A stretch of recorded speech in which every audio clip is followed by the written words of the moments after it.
যারা অলরেডি যুক্ত হয়ে গেছে তারা একটু কমেন্ট করে জানিয়ে দাও তো যে আমার ভয়েস ঠিকঠাক মতো শুনতে পাচ্ছ কিনা।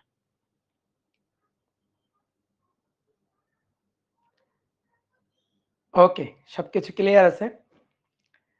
তো সবাই কেমন আছো? আশা করি সবাই ভালো আছো, সুস্থ আছো। তো আজকে আমাদের আধুনিক পদার্থবিজ্ঞান অধ্যায়ের সাইকেল 6 এ প্রথম ক্লাস। তো তোমাদের এর আগে আমরা সদ্য যে চ্যাপ্টারটা শেষ করছি সেটা হচ্ছে ফিজিক্যাল অপটিক্স অর্থাৎ ভৌত আলোকবিদ্যা। তো এখন তোমাদের সেকেন্ড পার্টে অধ্যায় বাকি আছে দুইটা, একটা নিউক্লিয়ার ফিজিক্স আর একটা হচ্ছে আধুনিক পদার্থবিজ্ঞানের সূচনা। আমি আধুনিক পদার্থবিজ্ঞানের সূচনাটা পড়াবো আর তোমাদের অপার ভাই হচ্ছে নিউক্লিয়ার ফিজিক্স এই চ্যাপ্টারটা পড়াবে। তো আমি টানা ক্লাস নিয়ে সপ্তাহে 4 দিন করে ক্লাস নিয়ে এই চ্যাপ্টারটা শেষ করে দেওয়ার পরে দেন তোমাদের অপার ভাই বাকি যে চ্যাপ্টারটা থাকলো সেটা তোমাদের পড়ায় তোমাদের সিলেবাসটা শেষ করে দিবে। তো মোটামুটি আমাদের এফআরবি ক্লাস শুরু হবে হয়তো জানুয়ারিতে। আমাদের মোটামুটি তার আগে বেশ ভালোই আগে আমাদের কিন্তু কোর্স শেষ হয়ে যাবে। তো দেখো আমরা এক এক করে প্রত্যেকটা চ্যাপ্টার শেষ করতে করতে একেবারে লাস্টের দিকে এসে হাজির হয়েছি। তো এই যে চ্যাপ্টারটা, এই চ্যাপ্টারটা খুব ইম্পর্টেন্ট একটা চ্যাপ্টার। এই চ্যাপ্টারটা বোঝাটা একটু কষ্ট, ফিল করাটা একটু কষ্ট, বাট এই চ্যাপ্টার থেকে প্রশ্নের অ্যান্সার করা, সৃজনশীল প্রশ্ন হোক বা অ্যাডমিশনে কোশ্চেন হোক, এগুলো অ্যান্সার করা খুব সহজ। কিন্তু এই চ্যাপ্টারটা ফিল করতে পারা একটু কঠিন আছে। এবং এই চ্যাপ্টারে মোটামুটি বেশ অনেক টপিকে আছে, বাট সব টপিক আমাদের ওইভাবে মনে করো ডেরিভেশন বা অত ডিটেলস পড়ার দরকার নেই। যেমন কিছু এক্সপেরিমেন্টাল ব্যাপার স্যাপার আছে এই অধ্যায়ে, কিছু প্রমাণ এক্সপেরিমেন্টাল ডেরিভেশন আছে। তো ওইগুলো আমাদের করার দরকার নাই, ওইগুলো আমাদের না পড়লেও চলবে। তো তারপরেও এই অধ্যায় থেকে যে টপিকগুলা দরকার না জানলে একেবারে তুমি ফিল করতে পারবা না বা ম্যাথ প্রবলেম সলভ করতে সমস্যা হবে। তো চেষ্টা করব সেই জিনিসগুলা যতটা সুন্দর করে যতটা সহজ করে তোমাদের বোঝানো যায়। বাট কিছু কিছু চ্যাপ্টারের মনে করো যে কিছু কিছু চ্যাপ্টারের নাম বললে কিছু কিছু ভাইয়ের নাম উঠে আসে। তো বিশেষ করে এই চ্যাপ্টারটার নাম বললে অপারের নামটা উঠে আসে, কারণ অপার এই চ্যাপ্টারটা বেশ অনেক সুন্দর করে অ্যানিমেশন দিয়ে তোমাদের মনে করো যে পড়াই।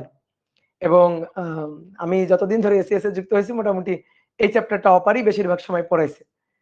তো আমি সাইকেলে একাডেমিক সাইকেল এই চ্যাপ্টারটা কখনো পড়াইনি, এটাই কিন্তু আমার এই চ্যাপ্টারটা প্রথম আমি পড়াচ্ছি।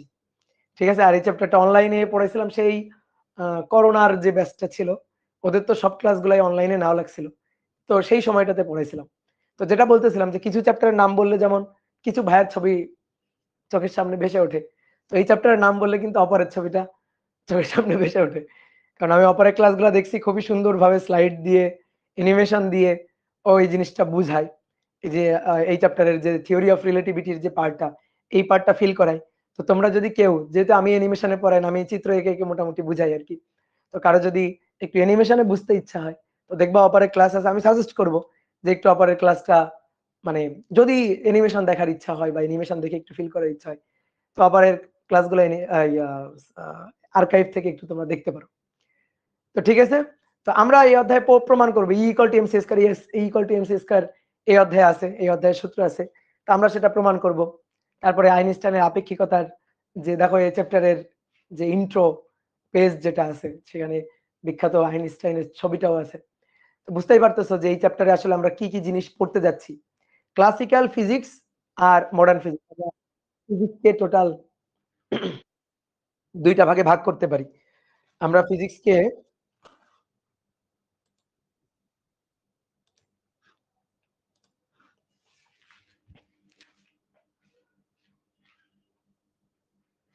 আচ্ছা, একজন বলছে আপনার স্লাইডে ভুল আছে। কি কি ভুল আছে?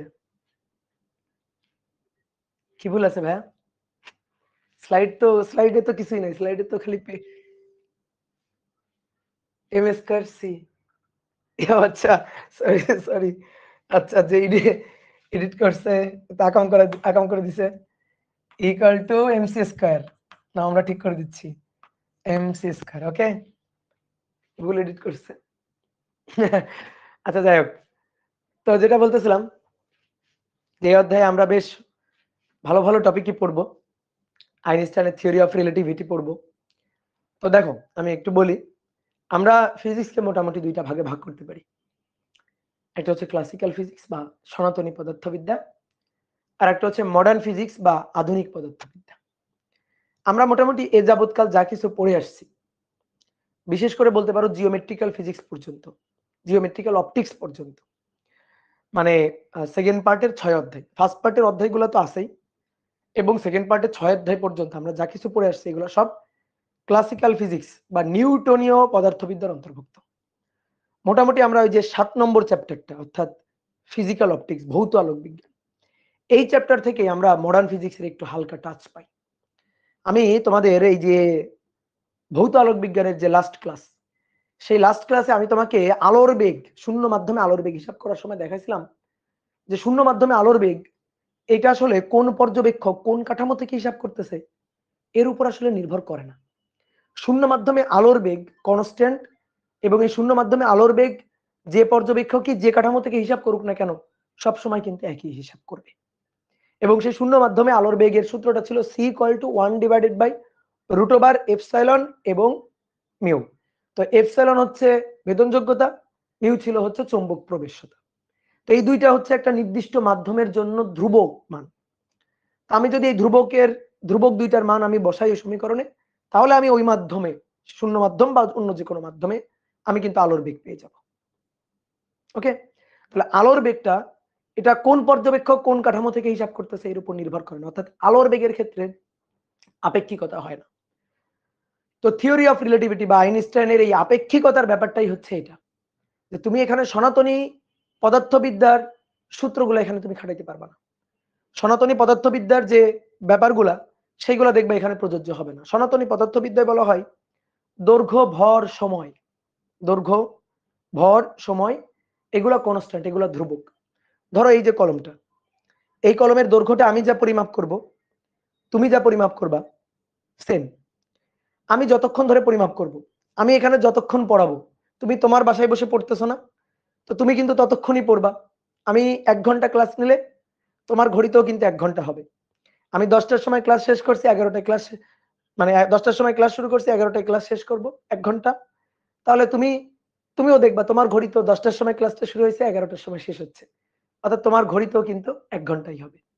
তাহলে আমার কাঠামোতে পরিমাপ করার সময় এবং তোমার কাঠামোতে পরিমাপ করার সময় এটা কিন্তু ধ্রুবক হচ্ছে, একই হচ্ছে। আমি কোন একটা বস্তুর ভর, আমি এই কলমটার ভর আমি যা পরিমাপ করব, আমি আমার ভর যা পরিমাপ করব, এই কলমটা আমি যদি তোমাকে দিয়ে বলি তুমি ভর পরিমাপ করো, তুমিও কিন্তু কলমটার ভর একই পরিমাপ করবা। তাহলে দৈর্ঘ্য ভর এবং সময় এটা যে পর্যবেক্ষক যে কাঠামো থেকে হিসাব করুক একই তো পরিমাপ করে, অর্থাৎ ধ্রুব হয়।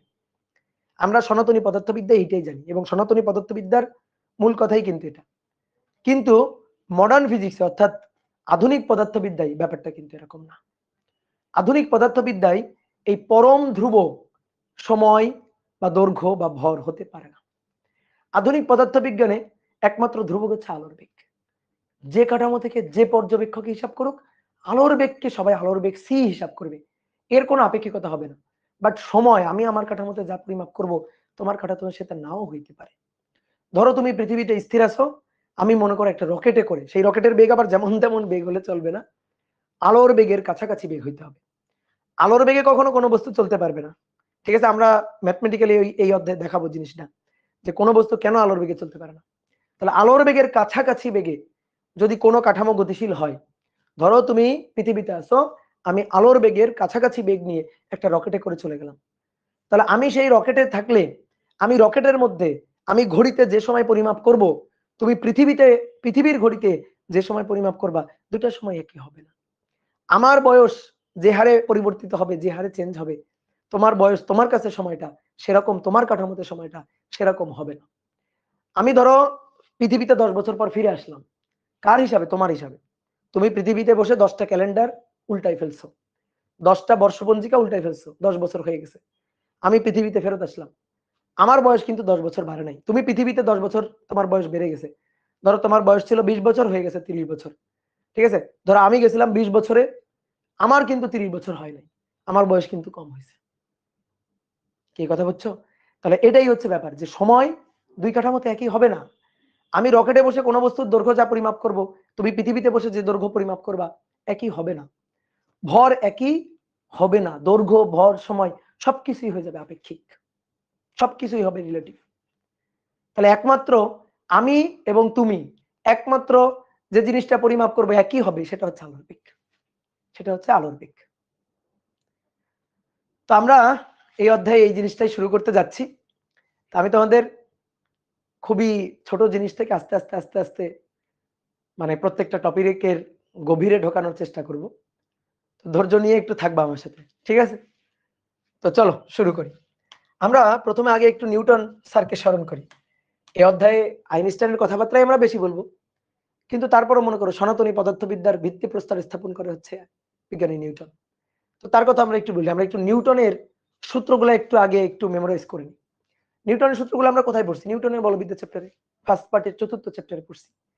তা আমরা নিউটনের যে সূত্র জানি, সেই সূত্রগুলো একটু ছোট্ট করে একটু তোমাদের বলেন যে নিউটনের সূত্র।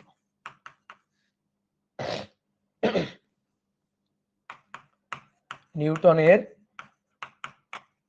সূত্র, নিউটনের সূত্র হচ্ছে 3টা, এবং এটাই হচ্ছে সনাতনী পদার্থবিদ্যার সূত্র, ক্লাসিক্যাল ফিজিক্স বা সনাতনী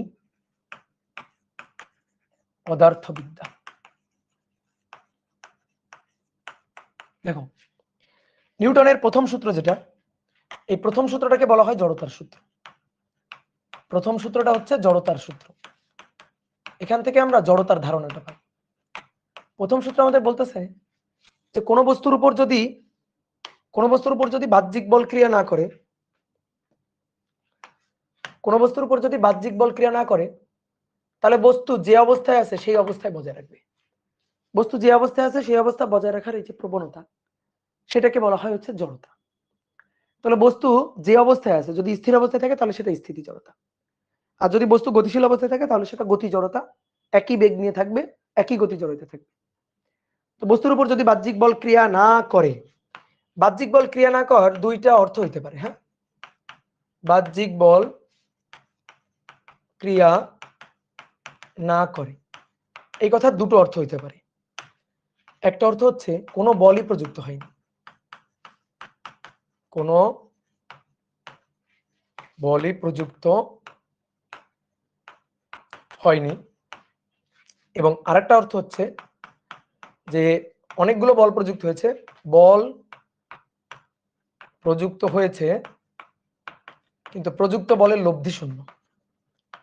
প্রযুক্ত বলের লব্ধি শূন্য। তাহলে বাহ্যিক বল প্রযুক্ত হয়নি, দ্যাট ইজ F0। আর অনেকগুলো বল প্রযুক্ত হয়েছে, তাদের লব্ধি শূন্য, that is summation of F, অবশ্যই ভেক্টর সাম মানে লব্ধি, সেটা হবে শূন্য। এরকম যদি হয় তাহলে বস্তু যে অবস্থায় আছে সেই অবস্থায় থাকবে। এটা যদি হয় তাহলে বস্তু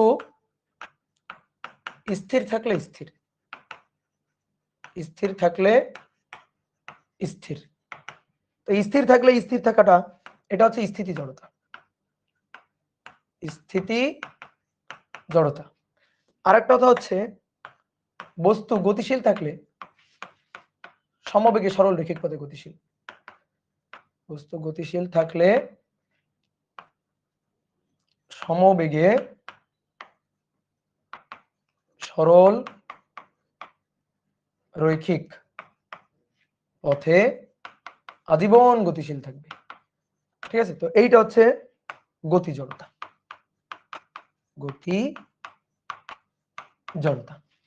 বস্তুর উপর তুমি বল প্রয়োগ করো নাই, এর উপর কোনো ধরনের বল নাই, তাহলে বস্তু স্থির থাকলে স্থির থাকবে, অর্থাৎ তার বেগ শূন্য থাকবে। আর যদি বস্তু গতিশীল থাকে, কোনো ধরনের কোনো বল প্রয়োগ করা নাই, না টান বল না ঘর্ষণ বল, কোনো ধরনের বল প্রযুক্ত হয় নাই, তাহলে বস্তু সমবেগে গতিশীল থাকলে এই সমবেগ নিয়েই চলতে থাকবে। এটা হচ্ছে প্রথম সূত্র। প্রথম সূত্র আমাদের বলে বাহ্যিক বল প্রযুক্ত না হলে কি হয়। ওকে, দ্বিতীয় সূত্র আমাদের বলে বাহ্যিক বল প্রযুক্ত হলে কি হয়। তাহলে এটা হচ্ছে দ্বিতীয় সূত্র। দ্বিতীয় সূত্র আমাদের বলে বাহ্যিক বল প্রযুক্ত হলে বস্তুর ভরবেগের পরিবর্তন হয়। অনেকে বলতে পারে ত্বরণ হয়।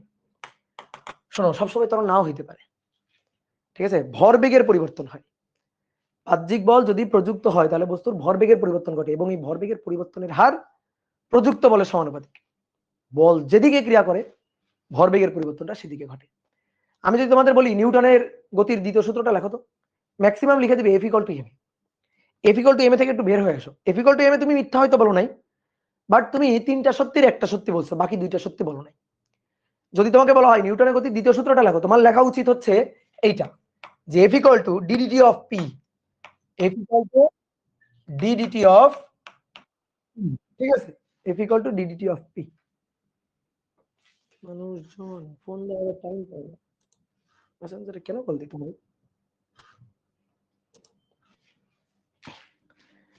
তাহলে F equal two DDT of P, বস্তুর ভরবেগের পরিবর্তনের হার প্রযুক্ত বলের সমানুপাতিক। অনেকে ভাই সমানুপাতিক আপনি সমান চিহ্ন দিলেন কেন? ওই যে সমানুপাতিক ধ্রুবক 1 ধরি, বলের একক নিউটনের সংজ্ঞা দিতে কি আমরা সমানুপাতিক ধ্রুবক কত ধরি? 1 ধরি। তাহলে F equal two DDT of P, ভরবেগের পরিবর্তনের হার প্রযুক্ত বলের সমানুপাতিক। ভরবেগের পরিবর্তনটা যেদিকে ঘটবে এই বলের পরিবর্তন মানে বলটা প্রযুক্ত হবে সেদিকে, ভেক্টর ফরম্যাটে।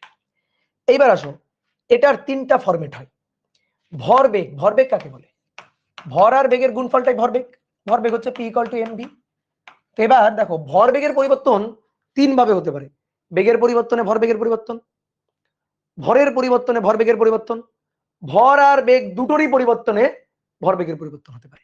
তাহলে 3 ভাবে ভরবেগের পরিবর্তন হতে পারে, কথা কি বুঝছো? তাহলে এখন দেখো প্রথম ক্ষেত্র 1, ধরো তুমি বল প্রয়োগ করছো, ভরের পরিবর্তন হয় নাই, বেগের পরিবর্তন হয়েছে। ভরের পরিবর্তন হয় না, বেগের পরিবর্তন হয়েছে, মানে ত্বরণ হয়েছে আর কি, ত্বরণ বা মন্দন হয়েছে। তাহলে ভর m কনস্ট্যান্ট আছে, m কনস্ট্যান্ট আছে, v পরিবর্তন হয়েছে, v পরিবর্তন, তাহলেই একমাত্র F equal two m, F equal two ddt of p। তো ddt অফ p, p মানে mv, যেহেতু m টা কনস্ট্যান্ট, v টা পরিবর্তন, m যাবে বাইরে, dvdt, এই যে dvdt বেগের পরিবর্তনের হার, ত্বরণ। তাহলে অতএব দেখো এই যে F ইকুয়াল টু m, বুঝতে পারছো যে F equal two m dvdt বা F ইকুয়াল টু m, এখান থেকে এটা আসে। এইবার আসো নিউটনের গতির দ্বিতীয় সূত্র শুধু যে একটা ফরম্যাট এমনটা না, বল প্রয়োগে বস্তুর ভরেরও পরিবর্তন হতে পারে, আর ভরের পরিবর্তনের কারণেও কিন্তু ভরবেগের পরিবর্তন হয়। যেমন রকেট, একেবারে জলজান্ত উদাহরণ, রকেট। একটা রকেট উপরের দিকে ছুড়ে দেওয়া হয়েছে, তো রকেট যতই উপরে যায় জ্বালানির পরিবর্তন হয় না, জ্বালানির ভরের পরিবর্তন হয় না, জ্বালানি কমতে থাকে। তাহলে এইখানে দেখো জ্বালানির পরিবর্তন হচ্ছে, তাহলে জ্বালানি হচ্ছে মানে ভর। একটা রকেটের মনে করো যে পার্সেন্টেজে যদি বলি 90% হচ্ছে জ্বালানি, 10% হচ্ছে ওই যে স্যাটেলাইটের মূল যে যন্ত্রাংশ সেইটা। তাহলে এবার আসো, ধরো বল প্রয়োগ হইলো, বল প্রয়োগে 2 নম্বর ভর পরিবর্তন হয়ে গেল, m পরিবর্তন, কিন্তু v থাকলো কনস্ট্যান্ট, বেগ থাকলো কনস্ট্যান্ট। হতে পারে না? হ্যাঁ পারে। তাহলে সেই ক্ষেত্রে সূত্রটা কি হবে? F equal two ddt of p। তাহলে ddt অফ p, p মানে mv। এবার যেহেতু v কনস্ট্যান্ট, v যাবে এবার বাইরে, এবার যাবে v বাইরে, থাকবে কি dm dt। দেখো রকেটের সূত্র, রকেটের সূত্র পড়ছো না? F ইকুয়াল টু v আর dm বাই dt, পড়ছো? এই dm বাই dt কি? জ্বালানি পুড়ে যাওয়ার হার, মানে ভরের পরিবর্তনের হার। তো সেটাই যে F equal to v dm by dt।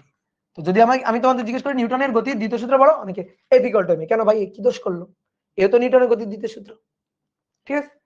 এইবার আসো মূল যেটা আসলে যার মধ্যে সবই আছে, সেটা হচ্ছে ভর আর বেগ, ধরো দুটোই পরিবর্তন হলো। 3 নম্বর m ও v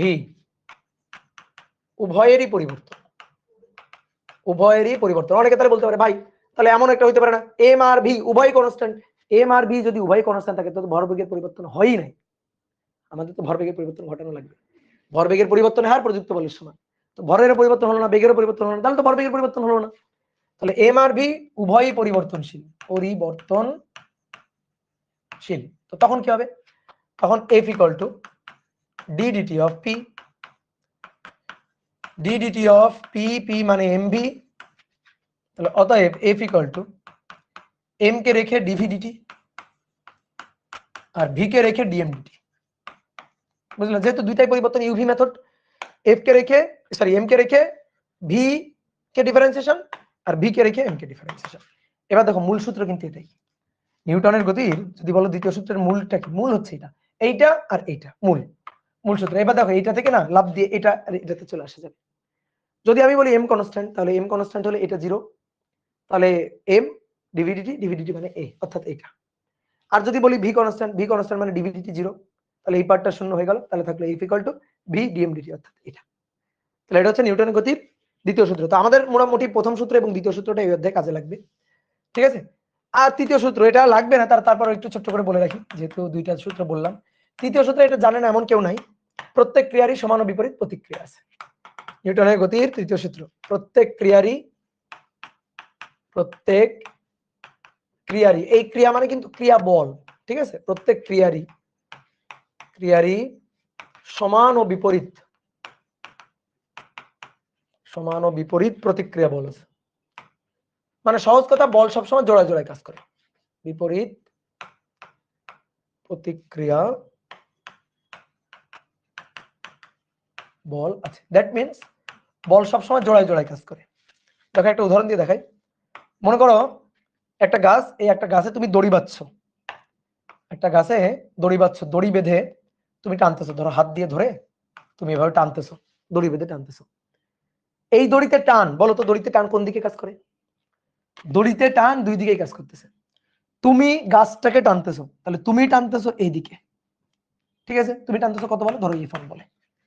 এবার তুমি যদি F1 বলে টানো, গাছটাও তোমাকে F1 বলেই টানতেছে, তাহলে গাছও কিন্তু তোমাকে টানতেছে কত বলে? ওই একই বলে। তো এটা F2, তাহলে F1 আর F2 এর মান সমান, দিক বিপরীত। এই যে F1 আর F2 ভেক্টর ফরম্যাটে যদি আমি লিখি, তাহলে এরা পরস্পরের বিপরীত। F1 এর ডিরেকশন আর F2 এর ডিরেকশন পরস্পরের বিপরীত। আর যদি মানের দিক দিয়ে বলি, তাহলে F1 আর F2 এর মান সমান, এই যে মডুলাস, মান সমান, প্রত্যেক ক্রিয়ারই সমান ও বিপরীত প্রতিক্রিয়া আছে। ঠিক আছে, দেখো টান না, এই টানটা না থাকলে এই টানটা থাকবে না, এই টানটা না থাকলে এই টানটা থাকবে না। যেমন মনে করো আমার এখানে চার্জার আছে, এই দেখো এই যে চার্জারটা, দেখো দুই হাত দিয়ে আমি টানতেছি টন টন করে, তাহলে টি সেম টি। আমি এক হাত সরাই নিব, দেখো এই দড়িতে অন্য টানা থাকবে না।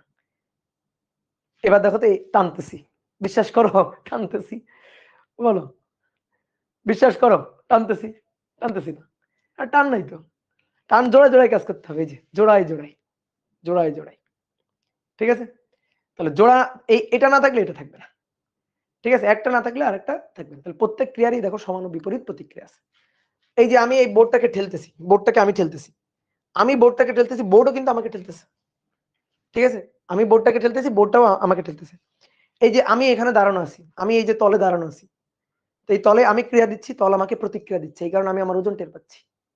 তো প্রত্যেক ক্রিয়ারই বলেরই সমান ও বিপরীত প্রতিক্রিয়া বল থাকবে। ওকে, এবার নিউটনের সূত্র হইল। আমরা তো এই অধ্যায় পড়বো হচ্ছে আইনস্টাইনের আপেক্ষিকতা। তো আইনস্টাইনের আপেক্ষিকতা একবারে লাভ দিয়ে চলে যাওয়া যাবে না, ধাপে ধাপে ধাপে ধাপে যাইতে হবে। আমাদের এবার যে জিনিসটা বুঝতে হবে সেটা হচ্ছে প্রসঙ্গ কাঠামো, এবং তারপরে জড় ও অজড় প্রসঙ্গ কাঠামো। কোন ক্ষেত্রে নিউটনের সূত্র আমি খাটাইতে পারি, কোন ক্ষেত্রে খাটাইতে পারি না, তারপরে নিউটনের সূত্রের সীমাবদ্ধতা কি, এই জিনিসগুলো আমাদের একটু জানতে হবে। কি কথা হচ্ছে, এইগুলো আমাদের একটু জানতে হবে। তো আসো আমি তোমাকে আগে একটু প্রসঙ্গ কাঠামো বুঝাই। প্রসঙ্গ কাঠামো বা রেফারেন্স ফ্রেম। আমি যখন কোনো কিছু পরিমাপ করব, কোন বস্তুর অবস্থান, তার বেগ, তার গতি, যা কিছু আমি পরিমাপ করব, আমার না কারো রেসপেক্টে পরিমাপ করতে হবে, কারো না কারো সাপেক্ষে, কাউকে সাপেক্ষ ধরে হিসাব করতে হবে। মনে করো একটা গাড়ি যাচ্ছে, সাপোজ মনে করো একটা গাড়ি যাচ্ছে, ধরো একটা গাড়ি এখানে আছে, এই অবস্থানে আছে, আমি তোমাকে বললাম গাড়িটা আছে 10 কিলোমিটার দূরে, বলো তুমি কিছু বুঝলা? ওই গাড়ি তুমি খুঁজে পাবা না। আমি যদি বলি এই যে এই গাড়িটা আছে এই গাছটা থেকে, এই গাছটা থেকে এক্স অক্ষ বরাবর ধরে একটা রাস্তা আছে, এই রাস্তায় 2 কিলোমিটার দূরে, এটা আমি তোমাকে বললাম, তাহলে তুমি এই গাড়ির অবস্থানটা খুঁজে পাবা। আমি যদি এটা না বলতাম গাড়িটা 2 কিলোমিটার দূরে আছে, আরে ভাই কোত্থেকে 2 কিলোমিটার বলি নাই, তাহলে তুমি গাড়িটার যে নির্দিষ্ট অবস্থান সেটা তুমি খুঁজে পাবা না। তাহলে আমি এই গাড়িটার অবস্থান জানানোর জন্য আমি এই গাছটাকে রেফারেন্স হিসাবে ধরে নিছি। তাহলে আমার এই গাড়ির অবস্থান হিসাব করার ক্ষেত্রে এই গাছটাই হচ্ছে আমার প্রসঙ্গ কাঠামো বা রেফারেন্স ফ্রেম। ঠিক আছে, মনে করো এটা হচ্ছে একটা সরলরৈখিক রাস্তা, এই রাস্তায় তুমি বাইক চালায় যাচ্ছ, ধরো ঠিক আছে, তুমি বাইক চালায় যাচ্ছ, পিছনে মনে করো একটা কার আছে, এখানে একটা গাছ, আর ধরো গাছতলা এখানে একজন লোক দাঁড়ানো, এই গাড়িটা যাচ্ছে 20 মিটার পার সেকেন্ড বেগে, তুমি যাচ্ছ 30 মিটার পার সেকেন্ড বেগে। ঠিক আছে, যাচ্ছ ধরো। এখন আমি বললাম এই যে তোমার বেগ, এই মোটর বাইক আলোর বেগ, মোটরসাইকেল আর ওই বেগ 30 মিটার পার সেকেন্ড। তুমি কিছু বুঝবা না, তুমি কিন্তু পাল্টা প্রশ্ন করবা। তোমার কিন্তু উত্তর পুরোপুরি তুমি পাও নাই, এই উত্তরে তুমি সন্তুষ্ট না। গাড়ির বেগ 30 মিটার পার সেকেন্ড, কে বলছে, কে হিসাব করছে? এই এই স্থির দাঁড়ায় থাকা এই ব্যক্তি যদি গাড়ির বেগ হিসাব করে তাহলে আচ্ছা ঠিক আছে 30 মিটার পার সেকেন্ড তার সাপেক্ষে। আবার যদি এই যে কার আরোহী, কারের যে ড্রাইভার, সে যদি এই গাড়ির বেগটা হিসাব করে তাহলে সে কিন্তু হিসাব করবে হচ্ছে 10 মিটার পার সেকেন্ড। বুঝো, আপেক্ষিক বেগ, ভেক্টর অধ্যায়ের হিসাব নিকাশ, গতিবিদ্যা অধ্যায়ের হিসাব নিকাশ, এটা যাচ্ছে সেকেন্ডে 30 মিটার, এও আবার পিছনে আগাচ্ছে সেকেন্ডে 20 মিটার। তাহলে এর সাপেক্ষে এই যে সাপেক্ষে আপেক্ষিক, ঠিক আছে, এর সাপেক্ষে বেগ হচ্ছে 10 মিটার পার সেকেন্ড। তাহলে এই গাড়িটার বেগ 30 মিটার পার সেকেন্ড হলো, 10 মিটার পার সেকেন্ড হলো। তাহলে একবার হিসাব করছে আর একবার হিসাব করছে। যখন হিসাব করছে তখন হচ্ছে একটা রেফারেন্স ফ্রেম, হচ্ছে একটা প্রসঙ্গ কাঠামো, প্রসঙ্গ কাঠামো 1, ঠিক আছে, আর হচ্ছে প্রসঙ্গ কাঠামো 2, প্রসঙ্গ কাঠামো 2 রেফারেন্স ফ্রেম। তাহলে আমি যখন কোন বস্তুর বেগ বা অবস্থান, ঠিক আছে, গতি, এগুলা হিসাব যখন করব তখন কারো না কারো সাপেক্ষে হিসাব করতে হবে, যার সাপেক্ষে হিসাব করবো সেই হচ্ছে প্রসঙ্গ কাঠামো। তাহলে কোন বস্তুর অবস্থান বা গতি, কোন বস্তুর অবস্থান বা গতি যার সাপেক্ষে হিসাব করা হয়, যার সাপেক্ষে, রেফারেন্স ফ্রেম একটা গাছ হইতে পারে, একটা পাখি হইতে পারে, একটা ব্যক্তি হইতে পারে, সেই ব্যক্তি স্থিরও থাকতে পারে, গতিশীলও থাকতে পারে, যে কোনো কিছু প্রসঙ্গ কাঠামো হইতে পারে। যে কোনো বস্তুর অবস্থান বা গতি যার সাপেক্ষে হিসাব করা হয়, হিসাব করা হয় তাকে প্রসঙ্গ কাঠামো বলে, প্রসঙ্গ কাঠামো বলে। দেখো প্রসঙ্গ কাঠামোর কেন এত গুরুত্বপূর্ণ। ধরো তুমি মহাকাশে হারাই গেছো, তুমি মহাকাশে হারাই গেছো, ধরো মহাকাশে, তো মহাকাশে হারাই গেছো, তুমি আশেপাশে কিছুই দেখতে পাচ্ছ না, যতদূর চোখ যায় ফাঁকা, কিছুই নাই। তো তুমি ওইখানে ধরো গতিশীল আছো, ধরো, ঠিক আছে, মানে তুমি গতিশীল থাকা ব্যাপারটাকে তুমি যেভাবে বোঝো আর কি, ধরো তুমি গতিশীল আছো, তুমি না, তুমি নিজের গতিটারে বুঝতে পারবা না, আশেপাশে বাতাস নাই, আশেপাশে কিছুই তুমি দেখতে পাচ্ছ না। তাহলে তুমি যে তোমার গতি হিসাব করবা, কার সাপেক্ষে হিসাব করবা? তুমি তো মনে করো যে একটা অন্ধকারের মধ্যে আছো, ঠিক আছে, অনেক সময় মনে করো যে ধরো তুমি সমুদ্রের মাঝে হারাই গেছো, ধরো একটা নৌকায় করে তোমাকে সমুদ্রের মাঝখানে রেখে দেওয়া হয়েছে, তুমি যেদিকেই তাকাচ্ছ শুধু পানি আর পানি, পানি আর পানি, তুমি কিছুই তো দেখতে পারবা না। তুমি কোন দিকে গেলে পাড়ে যাইতে পারবা, কোন দিকে গেলে লোকালয় পাবা, তুমি বুঝতে পারবা না। তাহলে দেখো রেফারেন্স ফ্রেমটা কত জরুরি।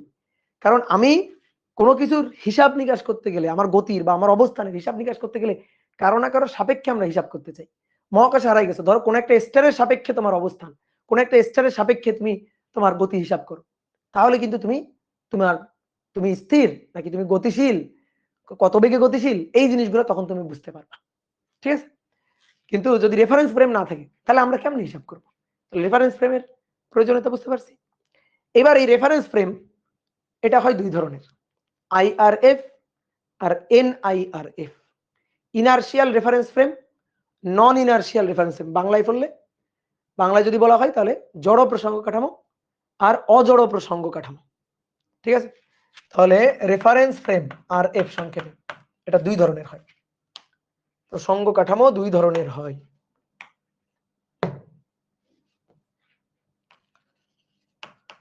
প্রসঙ্গ কাঠামো, রেফারেন্স ফ্রেম, এটা হবে দুই ধরনের, একটা হচ্ছে অজড় প্রসঙ্গ কাঠামো আর একটা হচ্ছে জড় প্রসঙ্গ কাঠামো। জড় প্রসঙ্গ কাঠামো এবং আর একটা হচ্ছে অজড় প্রসঙ্গ কাঠামো, অজড় প্রসঙ্গ কাঠামো। জড় প্রসঙ্গ কাঠামো ইনার্শিয়াল রেফারেন্স ফ্রেম, সংক্ষেপে লেখা হয় আইআরএফ। অজড় প্রসঙ্গ কাঠামো নন ইনার্শিয়াল রেফারেন্স ফ্রেম, তাহলে এন আই আর এফ সংক্ষেপে লেখা হয়। কাকে বলে? এইবার শোনো, এই কারণে আমি তোমাকে নিউটনের সূত্র শিখাইছি আগে। যে কাঠামোতে নিউটনের জড়তার সূত্রটা খাটে সেই কাঠামোটাই হচ্ছে জড় প্রসঙ্গ কাঠামো। আর যে কাঠামোতে নিউটনের সূত্র খাটে না, নিউটনের জড়তার সূত্র বা নিউটনের সূত্র খাটে না, সেই কাঠামোটাই হচ্ছে অজড় প্রসঙ্গ কাঠামো। এটাই হচ্ছে ডেফিনেশন। আমি জানি তুমি ডেফিনেশনে কিছু বুঝতে পারবে না, ফিল করতে পারবে না, ঠিক আছে। আমরা ব্যাপারগুলো ডেফিনেশন ভেঙে ভেঙে যখন বোঝার ট্রাই করব, তখন আমরা দুইটার মধ্যে পার্থক্যটা বুঝতে পারবো, যে নিউটনের সূত্র খাটলে জড় প্রসঙ্গ কাঠামো, না খাটলে অজড় প্রসঙ্গ কাঠামো, কেন, কিভাবে, সেটা আমরা আগে একটু ছোট্ট করে ডেফিনেশনটা লিখি, দেন আমরা ব্যাপারটা ভেঙে চুরে বুঝবো। যে কাঠামোতে নিউটনের সূত্র, নিউটনের গতির সূত্র আর কি, নিউটনের গতিসূত্র খাটে না, সরি খাটে বা খাটানো যায়, তাকে জড় প্রসঙ্গ কাঠামো বলে। জড় প্রসঙ্গ কাঠামো বলে। আর যে কাঠামোতে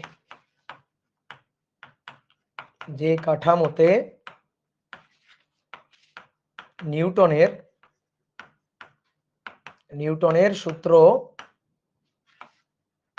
খাটানো যায় না বা খাটে না,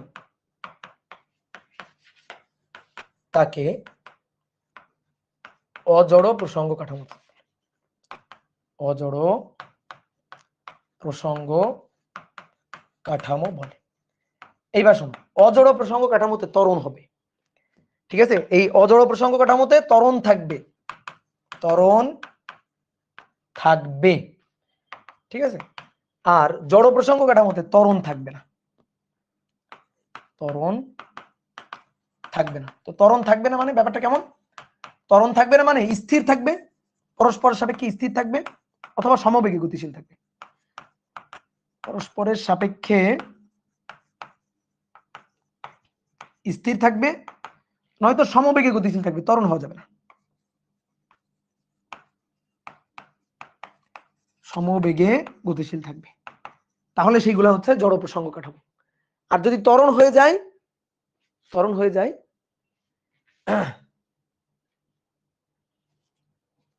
কি বানান ভুল করছি? কোথায় বানানটাই ভাই? অজড়, NIRF, কোন বানানে ভুল করছি? প্রসঙ্গ, আরে হইল, এগুলোতে ভুল ধরে কেউ, ঠিক আছে।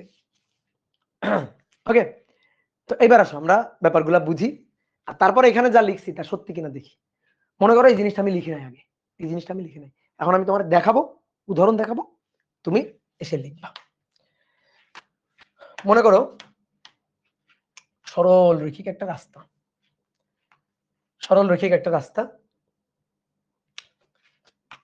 রাস্তার এখানে একটা গাছ আছে, এই গাছতলায় এখানে একজন লোক দাঁড়ানো,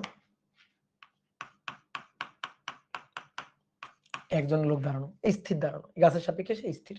গাছ টাকা হয়েছে এটা বোঝানোর জন্য যে গাছের সাপেক্ষে স্থির। এবার একটা ট্রাক আছে, এখানে একটা ট্রাক আছে, এই ট্রাকটাও স্থির দাঁড়ানো,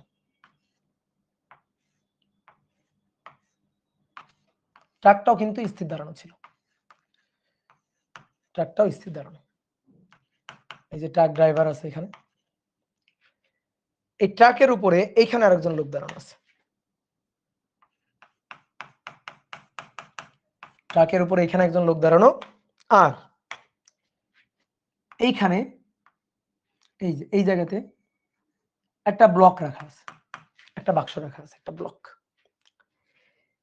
ট্রাকের যে তলটা, এই যে তলটা 100% মসৃণ, একটা মসৃণ তল, ওকে। তো ট্রাকটা কিভাবে আছে? ট্রাকটা স্থির ভাবে আছে, এই গাছের সাপেক্ষে লোকটা দাঁড়ানো স্থির, গাছের সাপেক্ষে ট্রাকটাও স্থির। এটা কখনকার ঘটনা? ধরো এটা তুমি, এটা ধরো তুমি, আর এটা মনে করো তোমার বন্ধু, ট্রাকের উপর এখানে দাঁড়ানো, জুতা পাই দিয়ে দাঁড়ানো, হ্যাঁ, জুতা পাই দিয়ে বেশ ট্রাক ধরে দাঁড়ানো, বা এইভাবে চিন্তা করতে পারো, ওকে আমি ট্রাকের সাথে সিট বেল্ট দিয়ে লাগাই দিছি, এই যে ট্রাকের সাথে ধরো সিট বেল্ট দিয়ে লাগানো আছে, হ্যাঁ, তার মানে ট্রাকের যা হবে ওরও তাই হবে, ট্রাকের যা হবে ওরও তাই হবে আর কি। ট্রাকের সাথে সিট বেল্ট দিয়ে লাগানো আছে। সিট বেল্ট কেন আমরা পরি বলো তো? গাড়ি চালাচ্ছ, সিট বেল্ট কেন পড়তে হয়? কারণ মনে করো হঠাৎ করে সামনে একটা ট্রাক বা সামনে একটা কিছু এসে গেল, গাড়ি ব্রেক দেওয়া হইলো হঠাৎ করে, হার্ড ব্রেক। গতি জড়তার কারণে যদি তুমি ধরো সামনের ইসে বসে থাকো, সামনের সিটে বসে থাকো, তাহলে তুমি কিন্তু গতি জড়তার কারণে এইভাবে গিয়ে তোমার মাথা লাগবে, বাড়ি খাবে।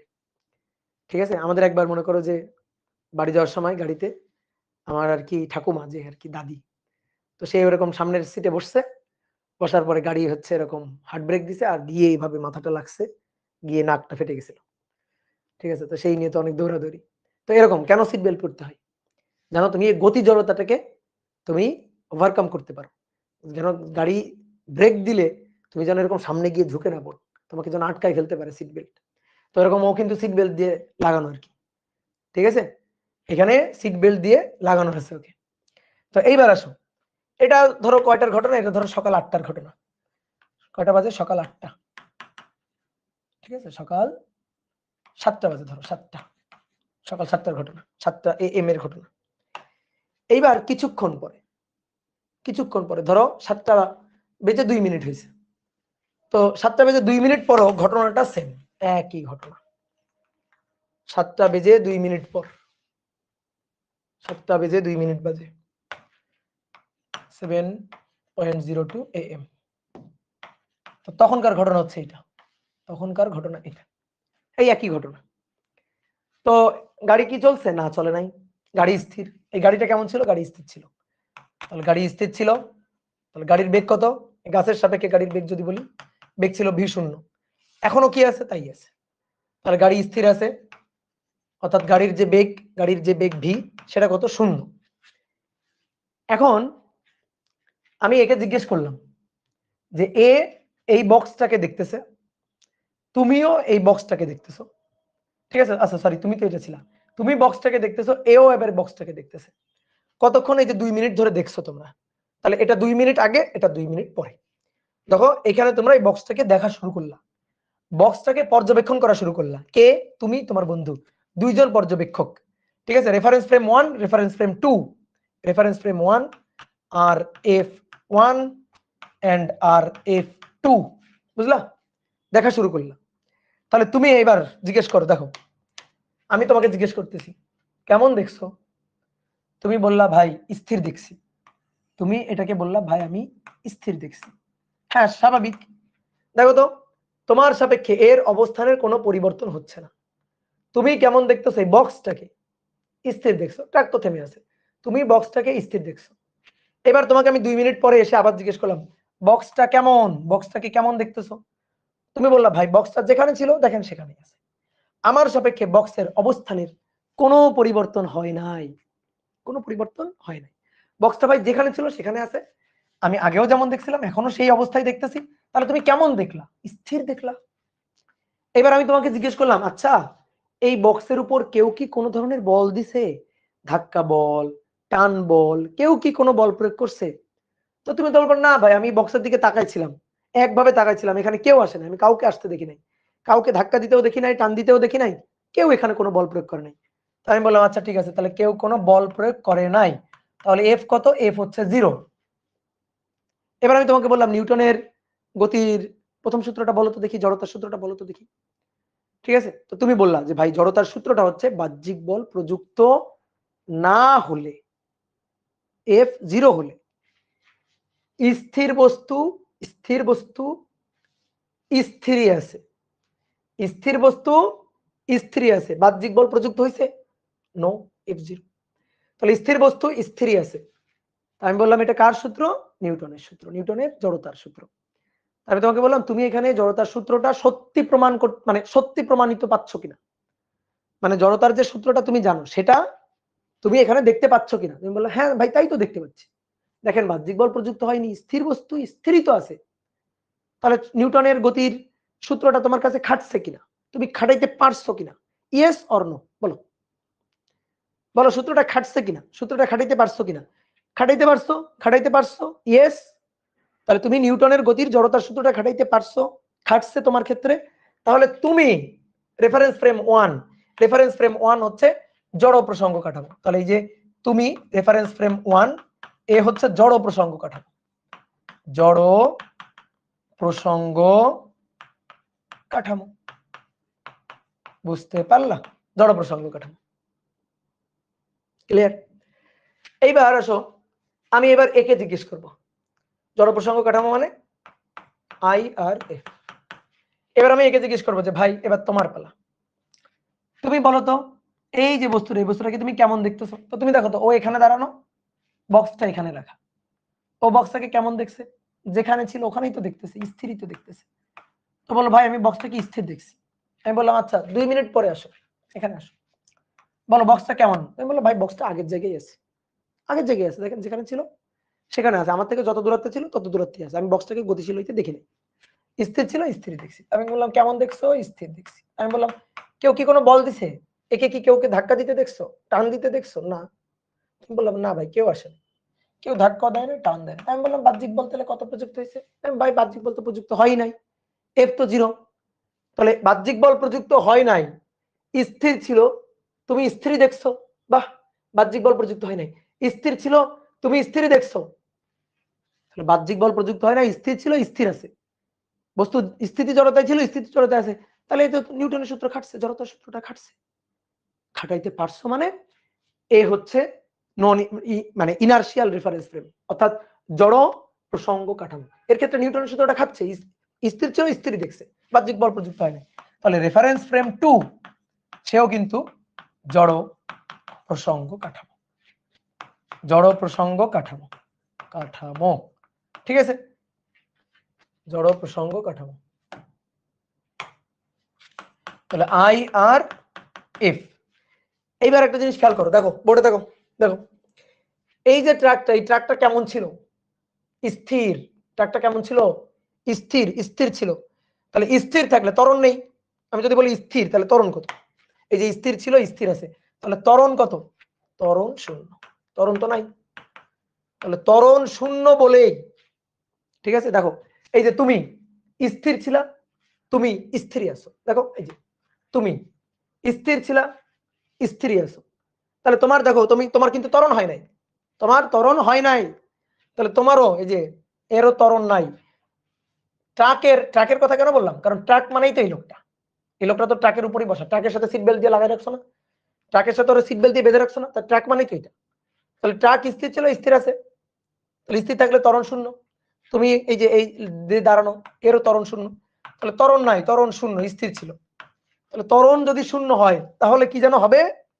ত্বরণ যদি 0 হয় তাহলে যেন কি হবে? জড় প্রসঙ্গ কাঠামো, জড় প্রসঙ্গ কাঠামো, আইআরএফ। ক্লিয়ার? ক্লিয়ার? এইবার আসো,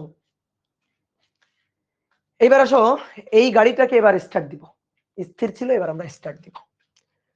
নেক্সট দিন, ধরো পরের দিনের ঘটনা, পরের দিনের ঘটনা।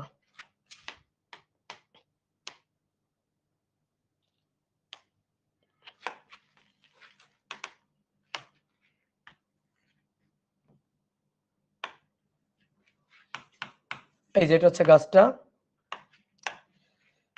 গাছের এখানে এই যে রেফারেন্স ফ্রেম 1 দাঁড়ানো, reference frame 1, this is truck,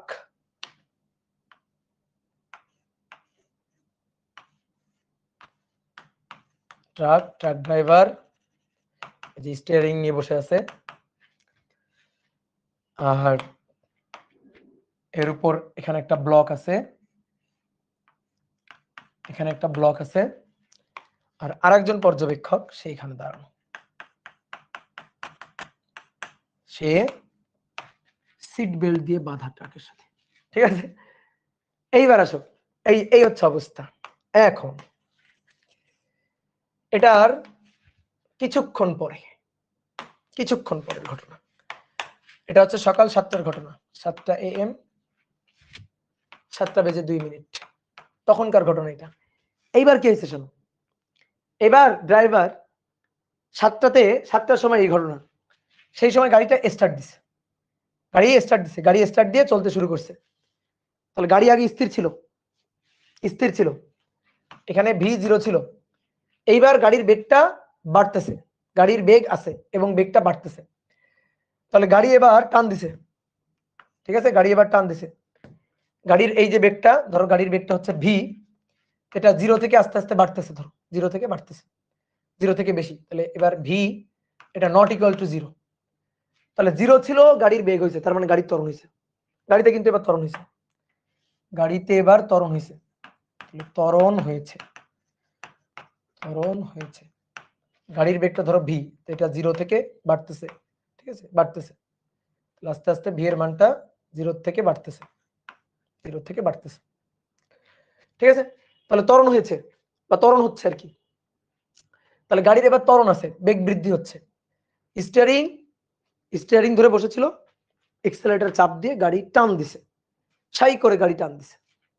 এবার সবাই বোর্ডে তাকাও, সবাই এবার বোর্ডে তাকাও, গাড়ি টান দিছে, তাহলে কি ঘটনা ঘটবে? এখানে তো গাড়িটা স্থির ছিল, এবার গাড়ি টান দিল, টান দিলে কি হবে জানো? এই যে তলটা ছিল 100% মসৃণ, 100%, তাহলে গাড়ি যদি ড্রাইভার টান দেয়, তাহলে এই লোকটা, এই ব্যক্তিটা আর এই বক্সটা, এই দুইটা কিন্তু পড়ে যাবে। কারণ এই যে আমরা যখন বাসে উঠি, বাস যখন ধরো বাসে দাঁড়ানো আছি, এভাবে ধরে দাঁড়ানো আছি, বাস টান দিছে, টান দিলে আমরা এইভাবে পিছনে ঝুঁকে পড়ি, কেন? আমরা আমাদের স্থিতি জড়তা বজায় রাখতে চাই, বাসটা গতি জড়তায় টান দিছে, আর আমরা আমাদের স্থিতি জড়তা বজায় রাখার জন্য আমরা পিছনের দিকে হেলে পড়ি। কি হয় না? এটা হয় না? বলো। তো এখন কথা হচ্ছে কি, যদি বাসের তলটা মসৃণ হইতো, বাসের তলটা যদি মসৃণ হইতো, ধরো তুমি একেবারে ছাদে দাঁড়ানো আছো, এরকম এই অবস্থায় দাঁড়ানো আছো, তাহলে বাস বা ট্রাক চলে গেল, তোমারে ফেলে রেখে চলে গেল, এটাই হবে। এই কারণে ওরা আমি সিট বেল্ট দিয়ে বেঁধে দিছি, যে সিট বেল্ট দিয়ে বেঁধে দিছি কেন? কারণ ওরে নিয়ে চলে যাবে, ওরে নিয়ে যাবে, ও ট্রাকেরই অংশ, ও কিন্তু ট্রাকেরই অংশ, ট্রাকের যা হবে ওরও তাই হবে। কিন্তু এই বক্সটা তো সিট বেল্ট দিয়ে বাঁধা ছিল না, বক্সটা তো জাস্ট রাখা ছিল এই ঘর্ষণহীন তলের উপর, মসৃণ তলের উপর বক্সটা জাস্ট রাখা ছিল। এইবার বক্সটার কি অবস্থা হবে? বক্সটা কি এখানে থাকবে? বক্সটা কি এখানে থাকবে বলো? গাড়িটা গাড়িটা চলে যাবে সামনে, গাড়িটা সামনে চলে যাবে, তাহলে বক্সটা কি ওখানে থাকবে? বক্সটা কি এর উপরে থাকবে? না, বক্সটা যেখানে ছিল, ধরো এখানে ছিল, এখানেই থাকবে বা নিচে পড়ে যাবে আর কি, ঠিক আছে? তাহলে বক্সটা এখানেই থাকবে, বক্সটাকে রেখে চলে যাবে, ভাবনা শূন্যে ভাসবে, ঠিক আছে, ভাবনা শূন্যে ভাসবে, নিচেই পড়বে, কিন্তু একই জায়গায় তো থাকলো আর কি, ওই স্থানেই তো থাকলো। তুমি উলম্ব গতির কথাটা বাদ দাও, উলম্ব ভাবে নিচে পড়ে গেল, ওটা বাদ দাও, তুমি এই পয়েন্টেই তো দেখতেছো, ওই স্থানেই তো দেখতেছো, তাহলে বক্সটাকে রেখে কিন্তু গাড়িতে চলে গেল। এইবার আসো, অজড় প্রসঙ্গ কাঠামো কাকে বলে জানো? যে কাঠামো থেকে ভূত দেখা যায়, ভূত, যে কাঠামো থেকে ভূত দেখা যায়, ভূত আছে বলে মনে হয়, ঠিক আছে, ভৌতিক ঘটনা ঘটে, সেটাই হচ্ছে অজড় প্রসঙ্গ কাঠামো। এখন আসো আমি তোমার বুঝাই, দেখো এটা, এই যে তোমাকে আমি জিজ্ঞেস করলাম বক্সটা কেমন, তুমি বললা ভাই বক্সটা স্থির। তোমাকে আমি জিজ্ঞেস করছি বক্সটা কেমন, তুমি বললা ভাই বক্সটা দেখেন থেমে আছে। আমার সাপেক্ষে আমি বক্সটাকে দেখানে দেখছি, ওখানেই আছে, তাহলে আমার সাপেক্ষে বক্সটা স্থির। আমি বললাম আচ্ছা ঠিক আছে, 7টা 2 বক্সটা কেমন? 7টা 2 বক্সটা কেমন? বলো বলো বলো। বক্সটাকে যেখানে দেখছো সেখানেই কিন্তু বক্সটা আছে, এ কিন্তু বক্সটাকে ওখানেই দেখতেছে, গাড়ি চলে যাচ্ছে, গাড়ি চলে গেছে, এ গাড়িকে গতিশীল দেখছে, তাই গাড়ি চলে গেল, কিন্তু বক্সটা যেখানে ছিল সেখানেই থাকলো, তাহলে কেমন দেখলো? স্থির। এইবার এইবার দেখো, একে আমি জিজ্ঞেস করলাম ভাই বক্সের উপর কেউ কি কোনো বল দিছে? কেউ ধাক্কা বল দিছে, টান বল দিছে, কেউ এসে বক্স নিয়ে বাড়ি চলে গেছে? না, যায় নাই, কেউ কোনো বল দেয় না। দেখো এর উপরে কি তুমি টাচ করতে দেখছো কাউরে? কেউ ধরছে? কেউ ধরে নাই, এরে কেউ ধরে নাই, কেউ টাচ করে নাই, তাহলে এফ ইকুয়াল টু কত? 0। তাহলে এবার একে বলো যে এই ভাই তুই নিউটনের গতির প্রথম সূত্রটা বল, একে বলো নিউটনের গতির প্রথম সূত্রটা বল। ও বলতেছে বাহ্যিক বল প্রযুক্ত না হলে স্থির বস্তু স্থির, বাহ্যিক বল প্রযুক্ত না হলে স্থির বস্তুকে সে স্থির দেখছে, একই জায়গায় ছিল একই জায়গায় দেখছে, তাহলে এর জন্য নিউটনের গতির প্রথম সূত্র জড়তার সূত্র খাটাইতে পারছো, তাহলে ও হচ্ছে জড় প্রসঙ্গ কাঠামো, এটা হচ্ছে জড় প্রসঙ্গ কাঠামো। তাহলে এই যে আর এফ রেফারেন্স ফ্রেম 1 সে হচ্ছে জড় প্রসঙ্গ কাঠামো, জড় প্রসঙ্গ কাঠামো। তোমার মনে হতে পারে কি শুরু করলেন ভাই, সবই তো জড় প্রসঙ্গ কাঠামো, কই আপনার অজড় প্রসঙ্গ কাঠামো কই? এইবার আসো কাহিনী, এইবার কাহিনী দেখো। দেখো এই লোকটাকে, এই পর্যবেক্ষককে, এর নাম কি ছিল? Reference frame 2। এরে জিজ্ঞেস করলাম ভাই বক্সটা কোথায়? এখানে। বক্সটাকে কেমন দেখতেছো? বক্সটা যেখানে ছিল ওখানেই আছে। ঠিক আছে, এখানে বললাম 2 মিনিট ধরে বক্সের দিকে তাকায় থাকো। ও 2 মিনিট ধরে বক্সের দিকে তাকায় আছে, দেখতেছে বক্স এদিকেও আগাচ্ছে না, এদিকেও আগাচ্ছে না, এদিকেও আগাচ্ছে না, এদিকেও আগাচ্ছে না, বক্সটা যেখানে ছিল সেখানে। আমি বললাম বক্সটা কেমন? ও আমাকে উত্তর দিল ভাই বক্সটা স্থির। আমি বললাম ঠিক আছে, এইবার ওরা জিজ্ঞেস করো। এর আমি বললাম এবার 2 মিনিট পরে বক্সটাকে তুমি যেখানে দেখছিলা বক্স কি সেখানে আছে? ও কি তাই দেখবে বক্সটাকে? বলো, বক্সটা যেখানে আছে সেখানেই কি দেখবে? না, ও দেখবে ভাই বক্সটা যেখানে ছিল সেখানে নেই ভাই, বক্সটা গতিশীল, বক্সটা পিছনে দৌড় দিছে। দেখো ও নিজের তো স্থির ভাবে, ওর সাপেক্ষে, যার সাপেক্ষে হিসাব সে কিন্তু নিজের স্থির ভাবে, তাই না? যার সাপেক্ষে হিসাব সে নিজে। ধরো তুমি ট্রাকের উপর দাঁড়ানো আছো, তুমি বক্সের দিকে তাকানো, ড্রাইভার, তুমি সিট বেল্ট দিয়ে কিন্তু ট্রাকের সাথে বাধা, ড্রাইভার ট্রাক ধরে টান দিছে, ট্রাক ব্রেক দিয়ে টান দিছে, তুমি দেখলা বক্সটা যেখানে ছিল সেখানে নাই, বক্সটা দৌড় দিয়ে ওইদিকে চলে গেল, তাই না? বক্সটা পিছনের দিকে চলে গেল। তাহলে বক্সটাকে যখন তুমি পিছনের দিকে এই দিক বরাবর যাইতে দেখলা আর কি, তো তুমি কেমন দেখলা এবার বক্সটাকে? গতিশীল দেখলা। তুমি বক্সটাকে এবার গতিশীল দেখলা। আমি তোমার জিজ্ঞেস করলাম কেউ কি বক্সের উপর বল দিছে? দেখো তো বক্সের উপর কেউ বল দিছে? বক্সের উপর কেউ বল দেয় নাই, কেউ নাই ওখানে, কেউ টান দেয় নাই, কেউ ধাক্কা দেয় নাই, কেউ টান দেয় নাই, কেউ ধাক্কা দেয় নাই, তাহলে বল F0। এবার এরে বলো নিউটনের গতির প্রথম সূত্রটা বল, ওকে এবার বলতে বলো। তোর বলবে বাহ্যিক বল প্রযুক্ত না হলে F0 হলে স্থির বস্তু কেমনে গতিশীল? বুঝলা? বাহ্যিক বল প্রযুক্ত না হলে কাউকে বল প্রয়োগ করতে দেখে নাই, কেউ বল প্রয়োগ করে নাই, কেউ ধাক্কা দেয় নাই, কেউ টান দেয় নাই, কেউ বল প্রয়োগ করে নাই, তারপরেও স্থির বস্তু গতিশীল হয়ে গেছে। তাহলে এটারে কে ধরছে? এটারে ভূতে ধরছে, নির্ঘাত এটারে ভূতে ধরছে। এই যে যেই জায়গায় যে ভূতে ধরবে ওইটাই হচ্ছে অজড় প্রসঙ্গ কাঠামো। যখনই মনে হবে ভূত আছে, যে ওরা তো ভূতে ধরছে, ওই ভূতে ধরছে মনে হইলেই যে বলবে ভূতে ধরছে সেই হচ্ছে অজড় প্রসঙ্গ কাঠামো। কি কথা বুঝছো? তাহলে একটা জিনিস খেয়াল করো, যে এর সাপেক্ষে এই যে বস্তুটা, এই বস্তুটা কিন্তু যেমন গাড়িটা ধরো এ ত্বরণে যাচ্ছে, এ ত্বরণ এদিকে যাচ্ছে, তাহলে এর সাপেক্ষে এ তো নিজের ত্বরণ শূন্য ভাববে, এ নিজের ত্বরণ শূন্য ভাববে। আমি যদি এর জিজ্ঞেস করি এই ভাই তোর ত্বরণ কত, ও বলবে ভাই আমার আবার কিসের ত্বরণ, আমি তো ট্রাকের পরে যেখানে ছিলাম সেখানেই আছি। তো আমার সাপেক্ষে আমার অবস্থানের ওর সাপেক্ষে ওর অবস্থানে কোনো পরিবর্তন আছে? নেই। তো বলবে আমার সাপেক্ষে আমার অবস্থানে কোনো পরিবর্তন নেই। তো আমি তো তখন ওকে বললাম তাহলে বলতো এই বক্সের ত্বরণ কত, ও বলবে ভাই বক্সের ত্বরণ এইদিকে দেখেন এ। ঠিক আছে, ও নিজের স্থির দাবি করলে ওর ত্বরণ এসে বক্সের ঘাড়ে বসে যাবে বিপরীত দিকে, ভেক্টর অধ্যায়ের কথাবার্তা। তাহলে দেখো ও দেখতেছে বক্সের ত্বরণ হইলো, কেউ বল প্রয়োগ করে নাই, নিউটনের সূত্র কি F = mv। দেখো এ যদি থাকে, এ আছে এর সাপেক্ষে, এটার এ আছে, এই বক্সটার এ আছে এর সাপেক্ষে, এ আছে, তাহলে এ থাকলে তো এফও থাকতে হবে। তো এ আছে এফ নাই, এ আছে এফ নাই, এ কেমন কথা? এ আছে আবার এফ নাই, এটা আবার কেমন কথা? এর সাপেক্ষে ত্বরণ মনে হচ্ছে, এর সাপেক্ষে ত্বরণ আছে, তো ত্বরণ আছে কেউ বল প্রয়োগ করে নাই, বল প্রয়োগ করলে না ত্বরণ হবে। তো যখনই এরকম এই যে ভৌতিক ঘটনা ঘটবে, ভৌতিক ঘটনা ঘটলেই সেটা অজড় প্রসঙ্গ কাঠামো। বুঝলা? বাহ্যিক বল প্রয়োগ করে নাই, কেউ বাহ্যিক বল প্রয়োগ করে নাই, তারপরে বস্তু স্থির থেকে গতিশীল হয়ে গেছে, এটা কেমন কথা? স্থির থেকে গতিশীল হয়ে গেল বস্তু, বাহ্যিক বল প্রয়োগ করে নাই, তো নিউটন সূত্রটা খাটলো না, খাটলো না, না খাটলে সেটা অজড় প্রসঙ্গ কাঠামো। তাহলে আই, এটা হচ্ছে এন আই আর এফ, তাহলে আর এফ টু হবে অজড় প্রসঙ্গ কাঠামো, অজড় প্রসঙ্গ কাঠামো। ঠিক আছে, তাহলে এন আই আর এফ বোঝা গেল? বোঝা গেল? তাহলে এবার দেখো এই রেফারেন্স ফ্রেম 1 হচ্ছে জড় প্রসঙ্গ কাঠামো, আর রেফারেন্স ফ্রেম 2 হচ্ছে অজড় প্রসঙ্গ কাঠামো। এবার আমি কি বলছিলাম? জড় প্রসঙ্গ কাঠামো হলে ত্বরণ থাকবে না। দেখো ত্বরণ নাই, স্থির ছিল, এই যে এই লোকটা এখানে দাঁড়ানো ছিল, ওই লোকটা দাঁড়ানোই আছে, তো ও তো স্থির ছিল, স্থিরই আছে, তাহলে ওর কোনো ত্বরণ নাই, তাহলে এর কোনো ত্বরণ নাই, ত্বরণ শূন্য। কিন্তু ট্রাকের দেখো তো, ট্রাকের যে কাঠামো, ট্রাকের উপর যে বসা, এর কিন্তু এবার ত্বরণ আছে, এই যে ত্বরণ হয়েছে, ত্বরণ আছে, ত্বরণ আছে, ত্বরণ আছে বলেই এন আই আর এফ, আর ত্বরণ শূন্য বলে IRF। কাহিনী বোঝা গেছে? এবার আসো, মনে করো অন্য আর একদিনের ঘটনা।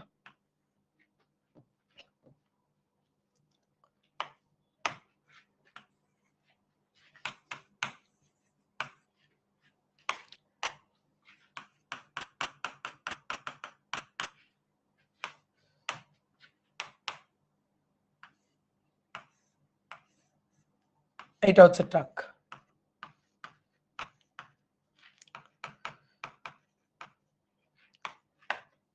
ট্রাকের উপর এখানে একজন ব্যক্তি দাঁড়ানো। কিভাবে দাঁড়ানো? ওকে কিভাবে বাঁধা? সিট বেল্ট দিয়ে বাঁধা। আর এর উপর একটা বক্স রাখা আছে, এই যে বক্সটা রাখা আছে। তো এটা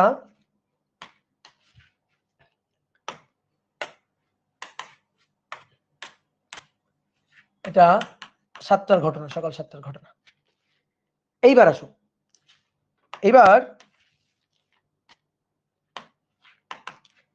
ট্রাকটা স্থির নাই, ট্রাকটা এবার ভি কনস্ট্যান্ট বেগে যাচ্ছে, ভি ধ্রুব বেগে যাচ্ছে, ভি ধ্রুব বেগ, বাড়ছে না কমছে না, ধ্রুব বেগে যাচ্ছে। হ্যাঁ, আর এই স্থির দাঁড়ানোই ছিল, এইভাবে স্থির দাঁড়ানোই ছিল। ঠিক আছে?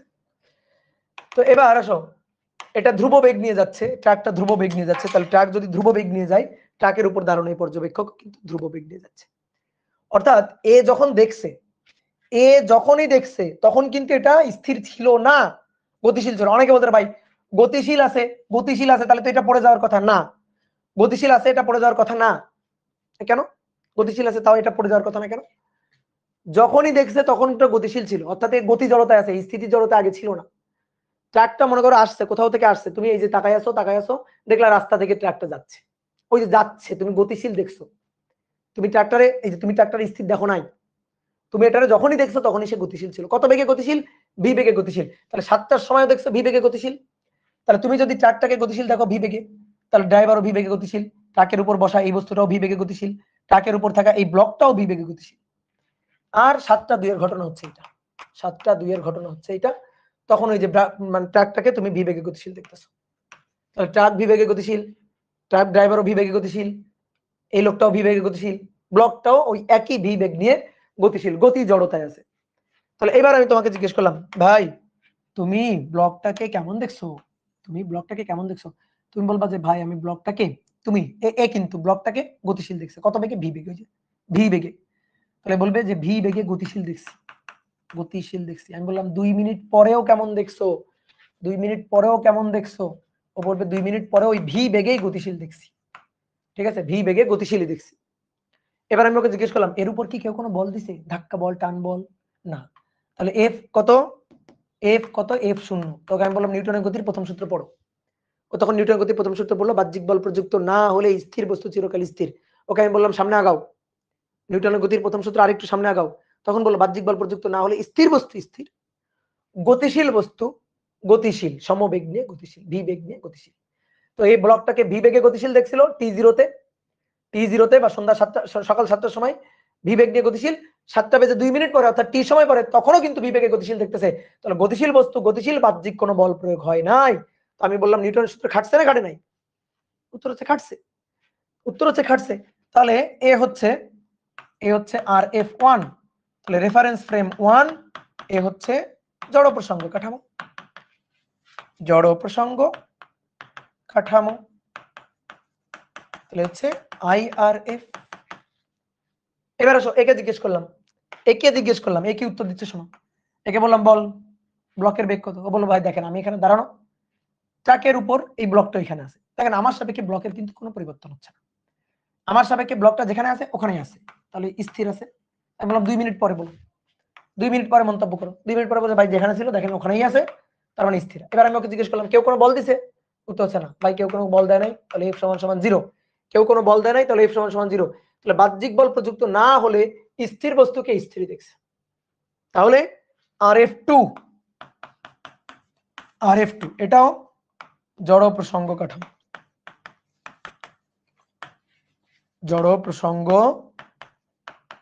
কাঠামো, তাহলে এটাও হচ্ছে IRF, এটা হচ্ছে IRF। ঠিক আছে ভাইয়া, সব পিকচার তুলবো, পরে তুলিও, আগে দেখো ভালো করে। তাহলে বুঝতে পারছো, তাহলে দুটোই জড় প্রসঙ্গ কাঠামো। এ দেখছিল গতিশীল, গতিশীলই দেখছে। এ দেখছিল স্থির, স্থির দেখছে। এইবার আসো নেক্সট দিনের ঘটনা। এবার নেক্সট দিনের ঘটনা।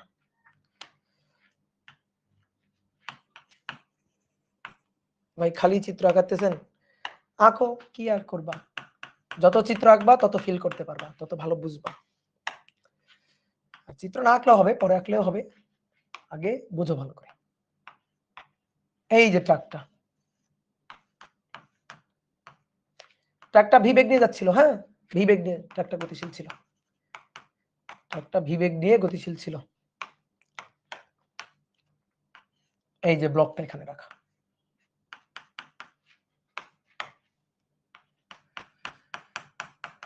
সিট বেল্ট দিয়ে বাধা পর্যবেক্ষক।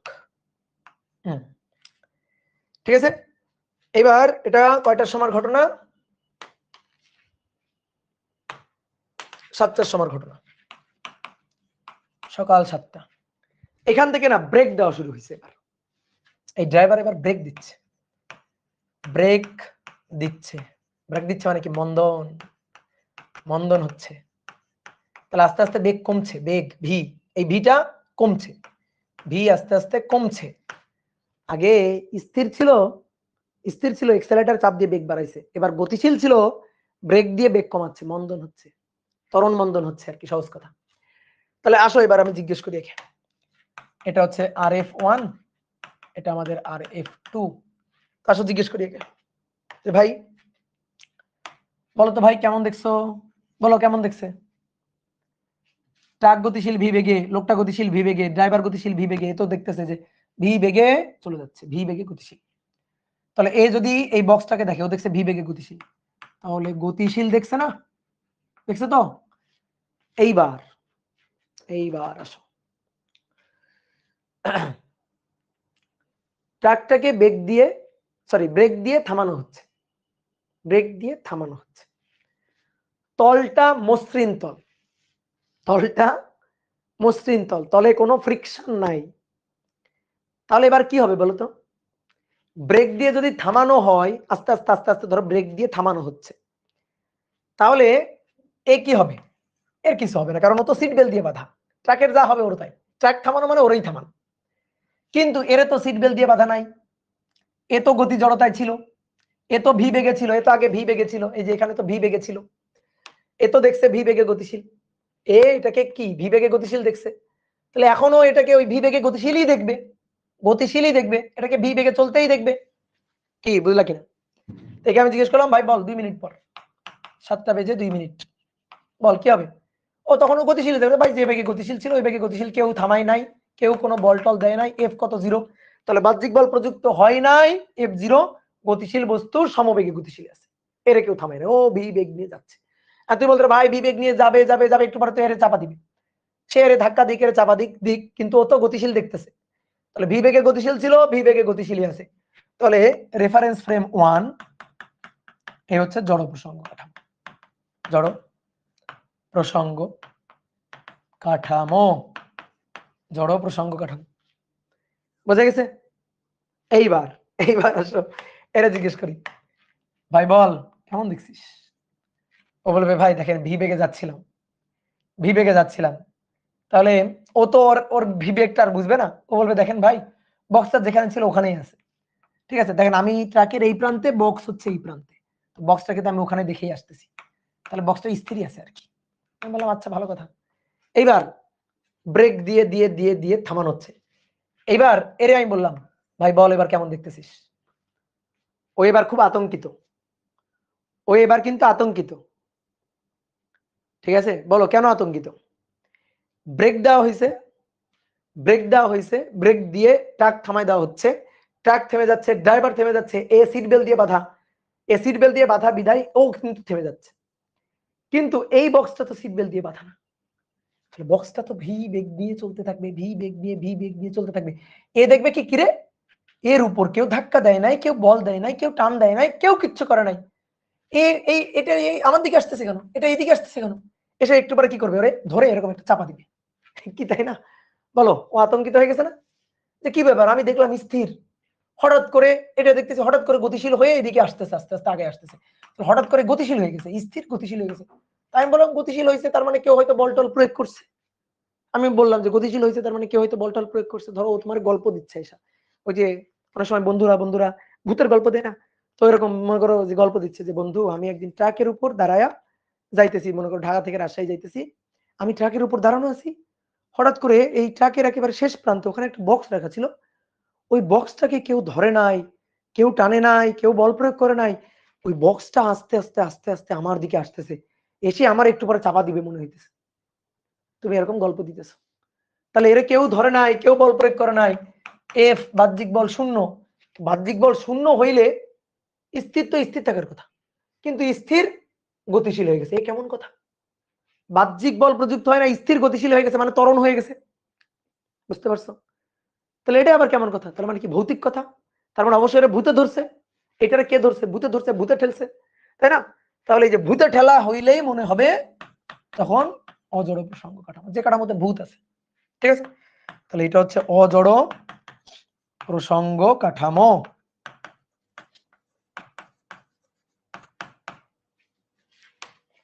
NIRF, আর এটা হচ্ছে IRF। তাহলে প্রসঙ্গ কাঠামো চিনতে পারছো? বলো পারছো কিনা?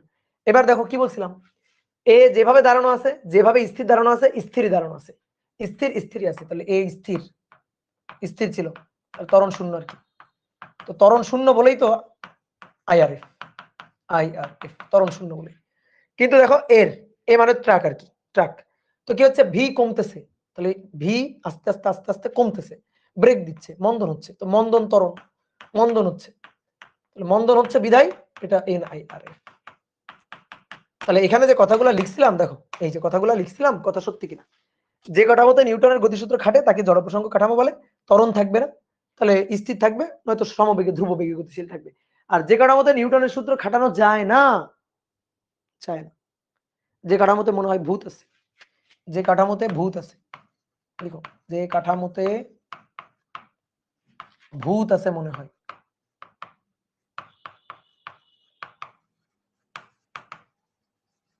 সেটাই হচ্ছে অজড় প্রসঙ্গ কাঠামো। তো ত্বরণ থাকবে, ঠিক আছে, ত্বরণ থাকবে। আসো,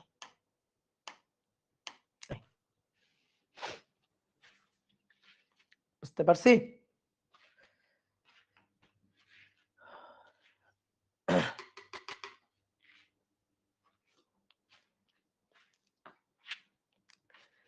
তাহলে ভূত আছে মনে হইলেই সেটা অজড় প্রসঙ্গ কাঠামো। ওকে, গুড।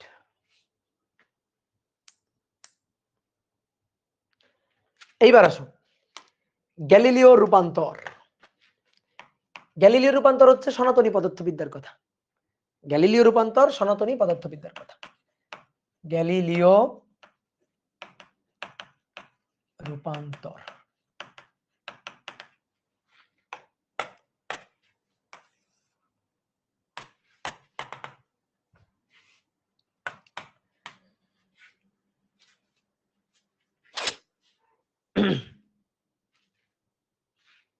দেখো গ্যালিলিও রূপান্তর সনাতনী পদার্থবিদ্যার কথা। মনে করো একটা ত্রিমাত্রিক রেফারেন্স ফ্রেম, এই ত্রিমাত্রিক রেফারেন্স ফ্রেম হচ্ছে এস, আর আরেকটা রেফারেন্স ফ্রেম আছে, তো সেই রেফারেন্স ফ্রেমটা হচ্ছে এস ড্যাশ। আর একটা ত্রিমাত্রিক রেফারেন্স ফ্রেম হচ্ছে এস ড্যাশ।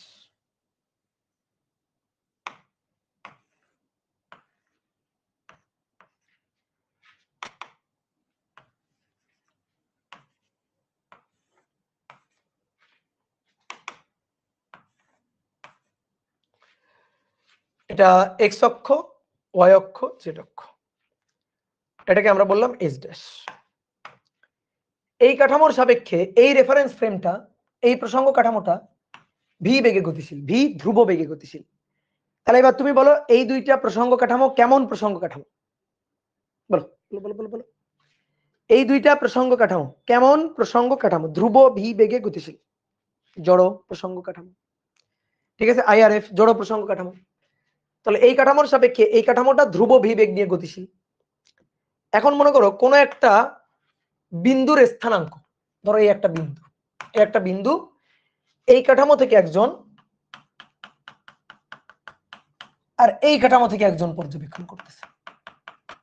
তো দেখো যেহেতু এই কাঠামোটা এস ড্যাশ, এই কারণে আমরা এটাকে বলবো এক্স ড্যাশ, এটাকে ওয়াই ড্যাশ, জেড ড্যাশ। এই কাঠামো থেকে হবে এক্স, এটা ওয়াই, এটা জেড। এখন একে যদি বলি ভাই বলতো ওই বিন্দুর পি বিন্দুর স্থানাঙ্ক কত বল, একে বলতে বললাম ভাই বলতো ওই পি বিন্দুর স্থানাঙ্ক কত, তখন এ পি বিন্দুর স্থানাঙ্ক বলবে, এ পি বিন্দুর স্থানাঙ্ক, পি বিন্দুর স্থানাঙ্ক বলবে যে ভাই যে এত দূর এক্স অক্ষ, এক্স, তারপরে ওয়াই, তারপরে জেড আর কি, এক্স ওয়াই জেড, তার মানে এর স্থানাঙ্ক পি বিন্দুর স্থানাঙ্ক এস কাঠামোর সাপেক্ষে এক্স ওয়াই জেড, এস কাঠামোর সাপেক্ষে। ঠিক আছে, একটা ত্রিমাত্রিক বিন্দু, কিন্তু ত্রিমাত্রিক বিন্দু। ধরো আকাশে চাঁদ উঠছে, চাঁদ, ঠিক আছে, দুই কাঠামো থেকে দুইজন দেখতেছে, তাহলে তুমি হিসাব করবা এখান থেকে যে ভাই চাঁদ উঠছে, চাঁদ না চিন্তা করে তুমি চিন্তা করো যে মনে করো যে মাঠের মাঠের মাঝে একটা বাঁশ পোতা হয়েছে, একটা খুঁটি পোতা হয়েছে, খুঁটির মাথায় একটা হেসাক লাইট জ্বালায় রাখা হয়েছে বা একটা বাল্ব জ্বালায় রাখা হয়েছে। ঠিক আছে, চাঁদ চিন্তা করিও না, চাঁদ অনেক দূরে চলে যাবে, চাঁদ আপাতত চিন্তা করিও না, চাঁদ সূর্য আমরা পরের দিন চিন্তা করবো। আপাতত চিন্তা করো একটা মানে বাতি জ্বালায় রাখা হয়েছে, একটা বাল্ব জ্বালায় রাখা হয়েছে মাঠের মাঝখানে। তাহলে বাল্বটার স্থানাঙ্ক এক্স ওয়াই জেড, এই যে এখানে আর কি শূন্যে ভাসমান একটা বিন্দু। এবার একে আমি বললাম ভাই তুই বলতো, তুই বলতো ওই বিন্দুর স্থানাঙ্ক কত, ও বলছে এস ড্যাশ, এস ড্যাশ। তো ও তখন বলবে এস ড্যাশ,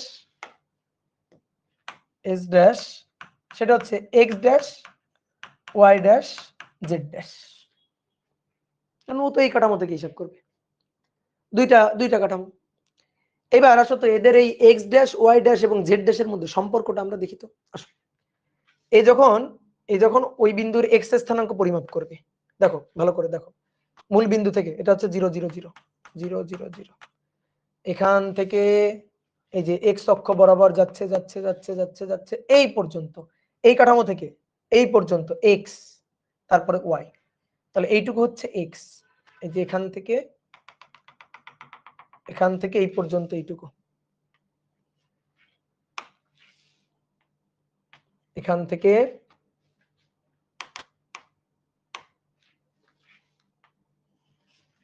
থেকে এই পর্যন্ত। আচ্ছা অন্যভাবে দেখতে নেই, এখান থেকে এই পর্যন্ত এইটুকু হচ্ছে এক্স, যেহেতু এর কাঠামো থেকে, তাহলে এই দূরত্বটা এক্স, এই টোটাল দূরত্বটা এক্স। এইবার এর কাঠামো থেকে যদি হিসাব হয়, এর কাঠামো থেকে, তাহলে সেই হিসাবটা এখান থেকে এইটুকু, সেখান থেকে এইটুকু, দ্যাট ইজ এক্স ড্যাশ, এটা হচ্ছে এক্স ড্যাশ, এটা হচ্ছে এক্স ড্যাশ। ওকে, বোঝা গেছে? এইবার আসো ওয়াই, ওয়াই স্থানাঙ্ক, ভাই ওয়াই স্থানাঙ্ক দুইজন একই পরিমাপ করবে, ওয়াই স্থানাঙ্ক দেখো দুইজন একই পরিমাপ করবে, এই যে এইটুকু হচ্ছে ওয়াই স্থানাঙ্ক, এই যে এটা ওয়াই স্থানাঙ্ক, যে এ যখন পরিমাপ করবে এই যে এটা ওয়াই, আবার এ যখন পরিমাপ করবে এটা ওয়াই, ওয়াই স্থানাঙ্ক একই, তাহলে ওয়াই স্থানাঙ্ক দুইজনের জন্য একই হবে, এক্স স্থানাঙ্ক আলাদা। আবার জেড স্থানাঙ্ক এটাও একই হবে। এখন জেড আমি দেখাইতে পারতেছি না, এখানে 3D চিত্র তো, জেড স্থানাঙ্কটা আমি দেখাইতে পারতেছি না, বাট জেডটাও তো একই হবে নাকি, শুধু এক্স অক্ষ বরাবর চেঞ্জ। এর সাপেক্ষে এই কাঠামোটা ধ্রুব ভি বেগে এক্স অক্ষ বরাবর গতিশীল, ধ্রুব ভি বেগে এক্স অক্ষ বরাবর গতিশীল। চিন্তা করো, চিন্তা করো তুমি ঘরের মধ্যে, চিন্তা করো যে তুমি ঘরের মধ্যে এখানে আসো, তোমার ভাই এখানে আছে, ঠিক আছে, কাউকে ডেকে নিয়ে আসো যে ভাই আয়, তুমি এখানে আসো, তোমার ভাই এখানে আছে। এবারে ঘরের মধ্যে ধরো তোমরা কোন একটা বিন্দু, ধরো ঘরের কোন একটা বাল্ব, ধরো ঘরের এখানে একটা বাল্ব জ্বলতেছে, তোমরা এই বাল্বটাকে দেখবা। এবার দেখো তোমার থেকে বাল্বটা এক্স দূরে, তোমার ভাই থেকে এক্স ড্যাশ দূরে, এক্স ড্যাশ দূরে। এইবার বলো তো কার সাপেক্ষে বাল্বের উচ্চতাটা বেশি, বলো কার সাপেক্ষে বাল্বের উচ্চতাটা বেশি, বলো বাল্বের উচ্চতাটা কার সাপেক্ষে বেশি? সেম বাল্বের উচ্চতা, তুমি দেখতেছো বাল্বের উচ্চতা এইটুকু, তোমার ভাইও দেখতেছে বাল্বের উচ্চতা এইটুকু, তাহলে বাল্বের উচ্চতাটা সেম, ওয়াই অক্ষ বরাবর সেম।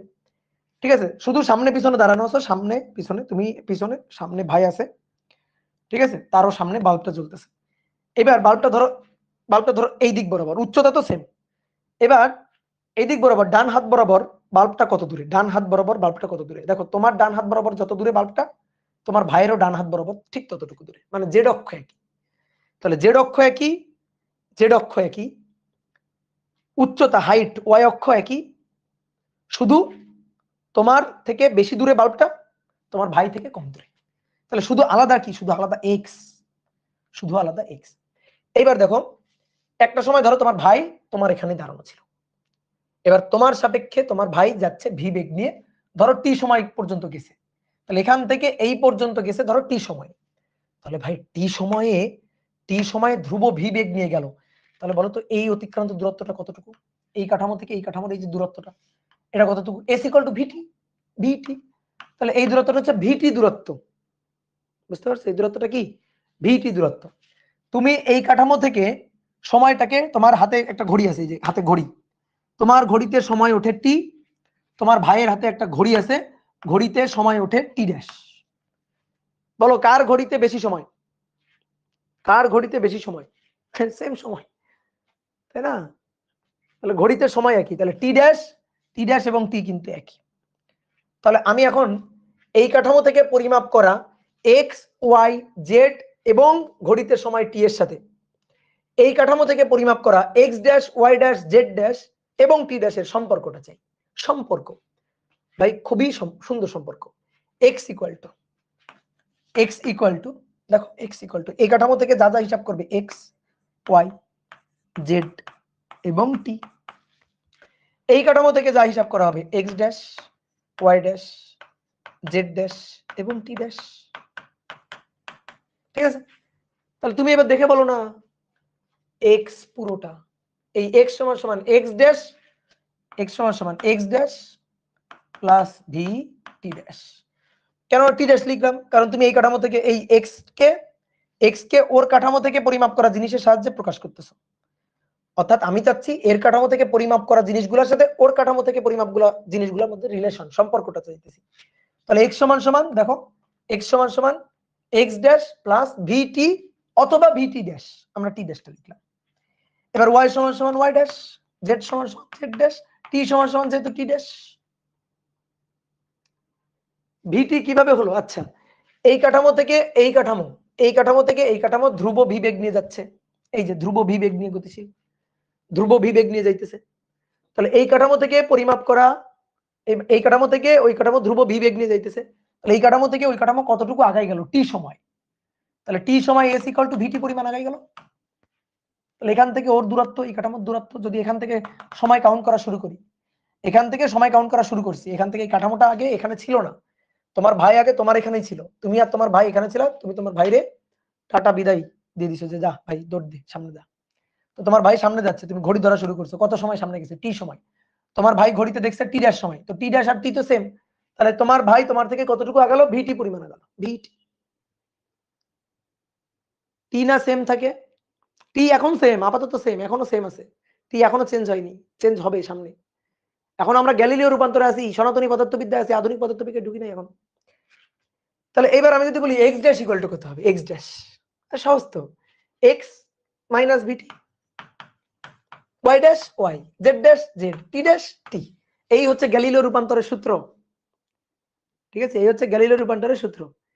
একদম হচ্ছে x equal to x dash plus v t dash কেমন হইলো, দেখো না রে ভাই, এ পরিমাপ করবে এই বিন্দুর দূরত্ব এক্স, এই যে এক্স, এই এক্স মানে তো দেখা যাচ্ছে x dash plus vt dash বা ভিটি, বুঝতে পারছো, বা ভিটি ড্যাশ বা ভিটি। টি আর টি ড্যাশ তো একই, টি আর টি ড্যাশ তো একই, এই কারণে আমরা এখানে ভিটি ড্যাশ লিখলাম। দেখো সহজ হিসাব, ড্যাশের গুলার সাহায্যে এক্স ওয়াই জেড টি প্রকাশ, আর ড্যাশ ছাড়া এক্স ওয়াই জেড টি এদের সাহায্যে x dash y dash z dash t dash প্রকাশ। ঠিক আছে, এটা হচ্ছে গ্যালিলিও রূপান্তর, যেটা আমরা সনাতনী পদার্থবিদ্যায় করি। এ যাবৎকার আমরা এই গ্যালিলিও রূপান্তরের এই হিসাব নিকাশ গুলাই করে আসছি। তোমাকে এবার এই জিনিসগুলা দেখো, বইতে তো এইভাবে লেখা আছে, তো এইভাবে লেখা থাকলে মনে হয় যেন আরে কি না কি কঠিন, ঠিক আছে এরকম মনে হয়। দেখো কঠিন কিছুই না, দেখো গ্যালিলিও রূপান্তর কঠিন কিছুই না। দেখো আমি তোমার বুঝাই, মনে করো সরলরৈখিক একটা রাস্তা, মনে করো এটা একটা বাস, এটা একটা বাস। তো তুমি তোমার বন্ধুকে আগায় দিতে আসছো, ও বাসে করে সরল রৈখিক রাস্তায় চলে যাবে, তুমি তোমার বন্ধুকে আগায় দিতে আসছো। তো তুমি এবং তোমার বন্ধু এখানে দাঁড়ানো, এই যে তুমি এবং তোমার বন্ধু প্রথমে কিন্তু এখানে দাঁড়ানো, বাসটা আসছে ধ্রুব ভি বেগ নিয়ে, বাসটা আসছে, তোমার বন্ধু টুপ করে বাসের মধ্যে উঠে গেছে। ঠিক আছে, তোমার বন্ধু বাসের মধ্যে উঠে গেছে। তাহলে তুমি এবং বাস, তুমি এবং তোমার বন্ধু একই জায়গায় ছিল। তাহলে এই যে তোমার বন্ধুটা হচ্ছে, তোমার বন্ধু হচ্ছে এস ড্যাশ কাঠামো, এস ড্যাশ কাঠামো, আর তুমি হচ্ছে এস কাঠামো। এই যে তুমি হচ্ছে এস কাঠামো, এস কাঠামো। এবার তোমার বন্ধু চলে যাচ্ছে, তো তুমি বন্ধুকে গাড়িতে উঠাই দিয়ে ঘড়িতে সময় দেখা শুরু করছো। ঠিক আছে, তুমি ওকে গাড়িতে উঠাই দিয়েই ঘড়িতে সময় দেখা শুরু করছো যে কতক্ষণ হইল। ও গাড়িতে উঠছে, গাড়ি চলে যাচ্ছে, তুমি সময় দেখা শুরু করছো। তাহলে দেখো দুটো কাঠামো এক জায়গায় ছিল, তুমি তোমার বন্ধু একই জায়গায় ছিল। তোমার বন্ধু চলে যাচ্ছে, সামনে আগে যাচ্ছে, তো তুমিও ঘড়িতে দেখতেছো যে গাড়ি যাচ্ছে, 2 মিনিট হলো, 3 মিনিট হলো, 4 মিনিট হলো। তোমার বন্ধুও ঘড়িতে দেখতেছে, তোমার বন্ধুর হাতের ঘড়ি সময় বলে টি ড্যাশ, আর তোমার ঘড়ি সময় বলে টি। তোমার ঘড়ি সময় বলে টি, বুঝলা? তাহলে এখন আসো, এই যে এই গাড়িটা সামনে আগায় গেল, এই যে গাড়িটা সামনে, তোমার হাত কেটে নিয়ে যাচ্ছে, এই যে গাড়িটা সামনে আগায় গেল। কোন একটা মুহূর্তে ধরো গাড়িটা এখানে, কোন একটা মুহূর্তে গাড়িটা ধরো এখানে।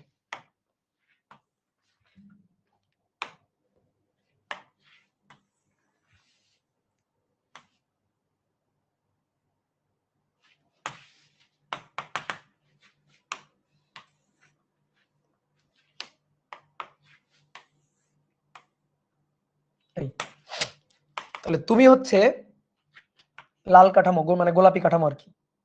এই তুমি হচ্ছে এস, তোমার বন্ধু হচ্ছে এস ড্যাশ। এইবার রাস্তা দিয়ে গাড়ি যাচ্ছে, ঠিক আছে, মনে করো রাস্তা দিয়ে গাড়ি যাচ্ছে, রাস্তার এই পাশে মাঠ, এই পাশে মাঠ। এবার মাঠের মধ্যে, ঠিক আছে, মাঠের মধ্যে কোথাও একটা জায়গায়, এটা একটা 3D ক্ষেত্র, ঠিক আছে, এরকম ধরো সমতল। এই সমতলে এবার মাঠের মধ্যে এই জায়গায় একটাই, মনে করো এখানে একটা গাছের মাথায় বা একটা খুঁটির মাথায় একটা বস্তু ঝুলানো হয়েছে। এবার এই বস্তুটাকে তুমিও দেখতেছো, তোমার বন্ধুও দেখতেছে। চিন্তা করো, কল্পনা করো, তুমিও দেখতেছো, তোমার বন্ধুও এই গাছের মাথায় ঝুলানো ওই বস্তুটাকে দেখতেছে। তাহলে এবার তুমি পরিমাপ করবা যে ওই বস্তুটার স্থানাঙ্ক। তাহলে এই বস্তুটা কেমন, একটা 3D বস্তু। দেখো তুমি এখান থেকে ওই বস্তুটার স্থানাঙ্ক যদি হিসাব করো, তাহলে এক্স, এক্স, হ্যাঁ এক্স, তারপরে এইদিকে গেলা ওয়াই, ধরো এদিকে গেলা ওয়াই, তারপরে উপরের দিকে উঠে যাবা, উপরের দিকে উঠে যাবা জেড, অথবা অথবা এটা হতে পারে, ধরো এদিকে থাকো, ধরো এই যে এই গেলা এক্স, এক্স, ঠিক আছে, তারপরে এইদিকে গেলা জেড, দেন তারপরে উপরে উঠলা ওয়াই, ঠিক আছে, উপরে উঠলা ওয়াই। তাহলে তুমি ওই বিন্দুর স্থানাঙ্ক পরিমাপ করলা S, that is x, y এবং জেড। এবার এ হিসাব করলে বাসের মধ্যে বসেও ওই মাঠের মাঝখানে খুঁটিতে ঝোলানো বস্তুটাকে দেখতেছে। তাহলে এ যেটা হিসাব করবে সেটা হচ্ছে এক্স, তারপরে ওয়াই এবং জেড। ঠিক আছে, আমি ওই জেডটা দেখাইতে পারতেছি না কারণ এটা হচ্ছে 3D তো। তাহলে S dash, x dash, y dash এবং জেড ড্যাশ। ওকে, তাহলে দেখো এক্স অক্ষ বরাবর এর কাঠামো থেকে এই বিন্দুর যে দূরত্বটা এক্স অক্ষ বরাবর, এটা তো ধ্রুব ভি বেগ নিয়ে গতিশীল। তাহলে এক্স অক্ষ বরাবর এই কাঠামো থেকে, এই কাঠামো থেকে এই বিন্দুর যে দূরত্বটা এক্স অক্ষ বরাবর, দ্যাট ইজ এক্স ড্যাশ। আর এর কাঠামো থেকে যে দূরত্বটা, দেখো এর কাঠামো থেকে যে দূরত্বটা এখান থেকে এই পর্যন্ত, এই পর্যন্ত যে দূরত্বটা, এটা হচ্ছে এর কাঠামোর জন্য এক্স, এর কাঠামোর জন্য এক্স।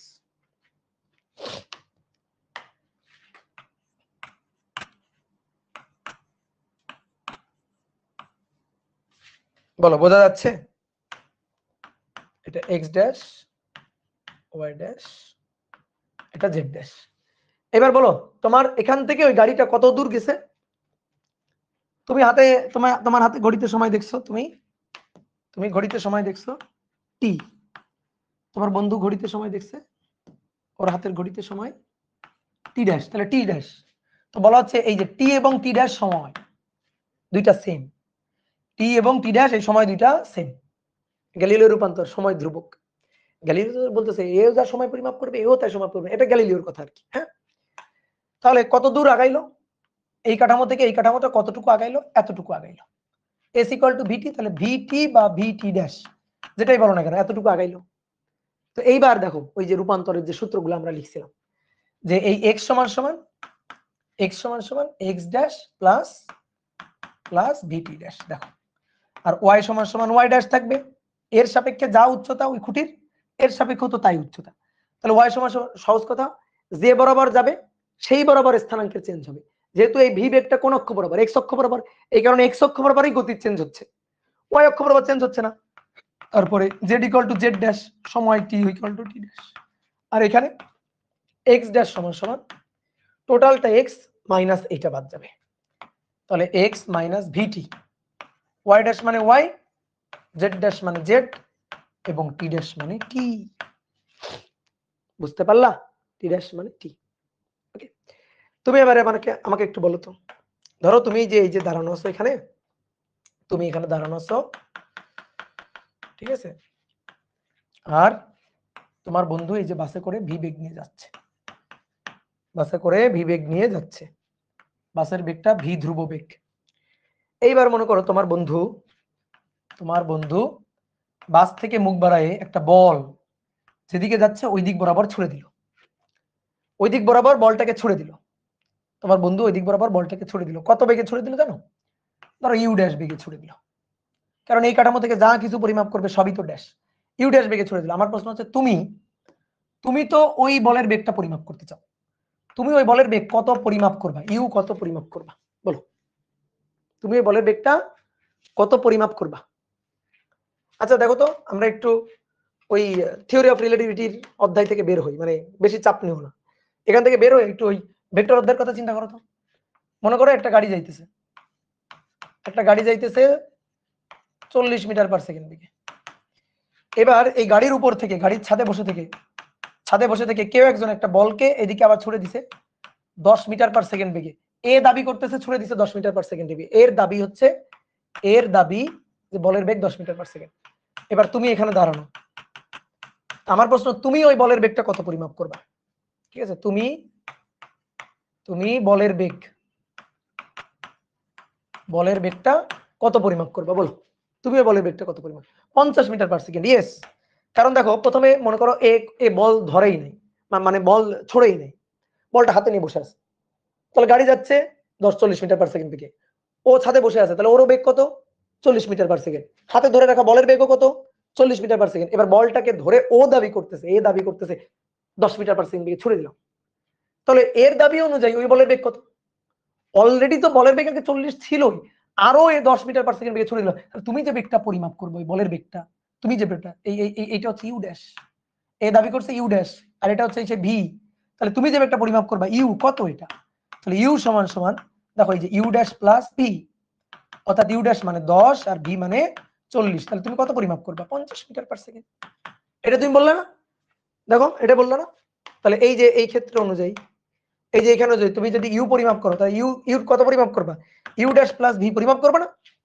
দেখো এটা তুমি বলতেছো, এই জিনিসটাই কিন্তু এখানে বলা হয়েছে, গ্যালিলিও বলছে এটা, এখানে গ্যালিলিও এটা বলছে। দেখো এটা হচ্ছে আমাদের এস ড্যাশ কাঠামো, দেখো কেমনে গ্যালিলিও বলছে, এটা হচ্ছে আমাদের এস ড্যাশ কাঠামো, এটা এস কাঠামো, এই কাঠামো থেকে যা কিছু পরিমাপ করা হবে x dash, y dash, z dash, t dash, u dash, এই কাঠামো থেকে যা পরিমাপ করা হবে এক্স, ওয়াই, জেড, টি। তো আমি চাইতেছি এর এক্স অক্ষ বরাবর এই যে ইউ ড্যাশ, এই বলটাকে ছুড়ে দিছে কোন অক্ষের দিকে? এই বলটাকে ছুড়ে দিছে কোন অক্ষের দিকে বলো তো দেখি, বলো কোন অক্ষের দিকে ছুড়ে দিছে? এক্স অক্ষের দিকে। আচ্ছা, তাহলে এক্স অক্ষ বরাবর বেগ, এই ইউ ড্যাশ হচ্ছে এক্স অক্ষ বরাবর বেগ, দ্যাট মিন্স এই ইউ ড্যাশ মানে কিন্তু d x dash by d t dash. বলো বুঝলা কিনা? এক্স অক্ষের পরিবর্তনের হার, এর সাপেক্ষে এক্স অক্ষের পরিবর্তন, তো এক্স অক্ষ কত পরিমাপ করে? X dash. সময় কত পরিমাপ করে? টি ড্যাশ। তোকে আমি বললাম এই ভাই তুমি যে ইউ মানে এক্স অক্ষ বরাবর বেগ পরিমাপ করো সেটা কত, কেমনে হিসাব করো? ও বলে ভাই আমি এক্স ড্যাশ কে টি ড্যাশের সাপেক্ষে ডিফারেন্সিয়েট করি। আমি বললাম হ্যাঁ তাই তো, তাহলে ইউ ড্যাশ মানে d x dash dt dash. এবারে কে বললাম তুমি এক্স অক্ষ বরাবর কি হিসাব করো, বলে ভাই আমি এক্স হিসাব করি। সময়কে কি হিসাব করো, টি হিসাব করো। তাহলে এক্স অক্ষ বরাবর বেগকে তুমি কি হিসাব করবা? তো তখন ও বলবে যে ভাই আমি ইউ হিসাব করি, ডিএক্স ডিটি এটা হিসাব করি। এবার আমরা দেখো গ্যালিলিও রূপান্তর থেকে সূত্র পাইছি x equal to x dash plus vt dash. তাহলে গ্যালিলিও রূপান্তর থেকে সূত্র লিখলাম x equal to x dash plus vt dash. এবার আমি বললাম সময়ের সাপেক্ষে ডিফারেন্সিয়েট করো, তাহলে ডি ডিটি এক্স, ঠিক আছে, ডি টি ড্যাশ, টি আর টি ড্যাশ একই, টি আর টি ড্যাশ একই, তাহলে এই পাশে টি ড্যাশের সাপেক্ষে করলাম x dash V T dash. এবার সবাই একটু বোর্ডে থাকো, দেখো দেখো তো এই উপরের জিনিসটা আসে কিনা। dx dt dx dt dx dt dx dt মানে u, dx dt মানে u, তাহলে অতএব u এটা। এবার সেইটা তাহলে dx dash dt dash dx dash dt dash, তো dx ড্যাশ dt ড্যাশ মানে u ড্যাশ u ড্যাশ। এবার আসো vt ড্যাশ, v ধ্রুবক বাইরে গেল, v ধ্রুব বেগ, জড় প্রসঙ্গ কাঠামো, অজড় হইলে হবে না, ধ্রুব বেগ, v গেল বাইরে, v বাইরে গেল, ঠিক আছে, ভিটা বাইরে চলে আসলো। তাহলে ভিটা যদি বাইরে চলে আসে তাহলে dt ড্যাশ dt ড্যাশ, তো টি ড্যাশকে টি ড্যাশের সাপেক্ষে করলে কত 1, তাহলে অতএব u plus u dash, u equal to u dash plus v. বুঝতে পারছো? U equal to u dash plus v, বুঝতে পারছো? ক্লিয়ার? তো সেই সূত্রটাই এটা, এবং সেই সূত্রটাই আমরা এখানে খাটাইছি। এটাই আমরা খাটাইতাম না, এটাই আগে আমরা করছি না, আমরা বেগের হিসাব নিকাশ, আপেক্ষিক বেগের হিসাব নিকাশ এভাবে করছি না। এটাই সনাতনী পদার্থবিদ্যা, এটাই গ্যালিলিও পদার্থবিদ্যা, এটাই গ্যালিলিও রূপান্তরের সূত্র। বুঝতে পারছো? এইবার আসো, আপেক্ষিকতার দুইটা স্বীকার্য আছে, থিওরি অফ রিলেটিভিটির দুইটা মৌলিক স্বীকার্য আছে, আমরা পরের দিন লিখবো আগে স্বীকার্যগুলা। তো আমি তোমাকে আজকে একটা প্রশ্নের, মনে করো প্রশ্নের উত্তরণ ঘটায় আজকের ক্লাসটা এখানে শেষ করব। তুমি এই প্রশ্নের উত্তরটা খুঁজবা যে ভাই তো মাথা নষ্ট করে দিল, কি হইল ব্যাপারটা। থিওরি অফ রিলেটিভিটির 2 নম্বর স্বীকার্য, দুইটা মৌলিক স্বীকার্য আছে, তার মধ্যে 2 নম্বর স্বীকার্য আজকে প্রথমেই কিন্তু অনেকক্ষণ বকবক করছে এটা নিয়ে। সেটা হচ্ছে যে পর্যবেক্ষকই যে কাঠামো থেকে হিসাব করুক না কেন, আলোর বেগকে সবাই সি হিসাব করবে, আলোর বেগের কোনো আপেক্ষিকতা চলবে না। আলোর বেগের সাথে c plus something, c plus something c হবে, ঠিক আছে, সি প্লাস সামথিং এটা মানে সম্ভব না, সি সি হবে, সি এর বেশি হবে না। তাহলে যে কাঠামো থেকে যে পর্যবেক্ষক হিসাব করুক না কেন, আলোর বেগকে সি হিসাব করবে, that means c plus c হইলেও সি হবে। কেমন কথা বলেন ভাই, সি আর সি তো টু সি, ওই যে সি আর সি টু সি হবে না, তুমি কখনো আলোর বেগের বেশি পরিমাপ করতে পারবে না। থিওরি অফ রিলেটিভিটির 2 নম্বর স্বীকার্যের কথা এইটা যে আলোর বেগই ধ্রুব, যে দুনিয়াতে ধ্রুব কি, সময় ধ্রুব না, দৈর্ঘ্য ধ্রুব না, ভরও ধ্রুব না। ধ্রুব কে? পৃথিবী কি, দুনিয়াতে কি ধ্রুব সত্যি বলে কিছু নাই?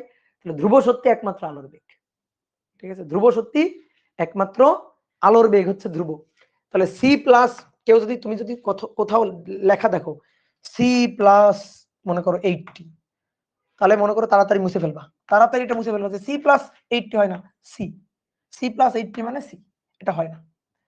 তাহলে সি এর সাথে কিছু যোগ করা যাবে না, সি এর সাথে যোগ করে বাড়ানো যাবে না। তাহলে এবার আসো, এবার ঘটনাটা ভালো করে বুঝবা। মনে করো তুমি এখানে দাঁড়ানো আছো, এইবার এটা হচ্ছে একটা বাস, এই বাসটা ধরো 100 মিটার পার সেকেন্ড বেগে যাচ্ছে, তোমার সাপেক্ষে ধ্রুব ভি 100 মিটার পার সেকেন্ড বেগে যাচ্ছে। ওই যে তোমার বন্ধু বাসে করে যাচ্ছিল না, ও কি করছে, বাসের ছাদে উঠে একটা টর্চ লাইট, এরকম একটা টর্চ লাইট নিছে, ঠিক আছে, বাসের ছাদে উঠে একটা টর্চ লাইট নিছে, টর্চ লাইট থেকে আলো ছুড়ে দিছে, টর্চ লাইট থেকে আলো ছুড়ে দিছে, আলো মানে কি, ফোটন, আলো মানে ফোটন ছুড়ে দিছে আর কি। আলো, আলোর বেগ কত বলো, ফোটন ছুড়ে দিছে, আলোর বেগ কত, বলো বলো বলো কত?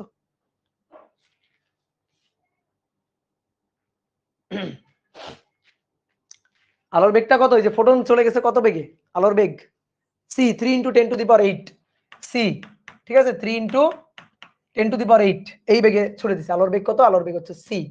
এ দাবি করছে, এর দাবি যে আলোর বেগকে সি ছুড়ে দিছো, তো ভাই সি মানে এটা ইউ ড্যাশ, ইউ ড্যাশ। এবার এরা আমি বললাম ভাই তুমি তাহলে ওই টর্চ লাইট থেকে আলোকে কত বেগে যাইতে দেখবা, ঠিক আছে, আলোকে কত বেগে যাইতে দেবা। অথবা চিন্তা করো একটা বল, পারবে কি পারবে না আমরা জানি না, তো ধরো একটা বল, এই বলটাকে আগে 10 মিটার পার সেকেন্ড বেগে ছুটছিল না, বলটাকে আলোর বেগে ছুড়ে দিচ্ছে, আলোর বেগে। তাহলে এবার একে আমি জিজ্ঞেস করলাম তুমি আলোর বেগ বা বলের বেগ যেটাকে সি বেগে ছুড়ে দিছে কত পরিমাপ করবা, ইউ কত পরিমাপ করবা? তো তখন বললো ভাই আমি ইউ পরিমাপ করব গ্যালিলিও রূপান্তরের সূত্র অনুযায়ী। গ্যালিলিও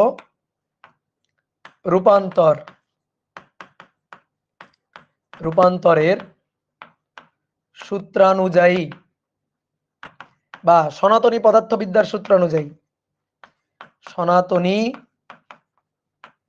পদার্থবিদ্যার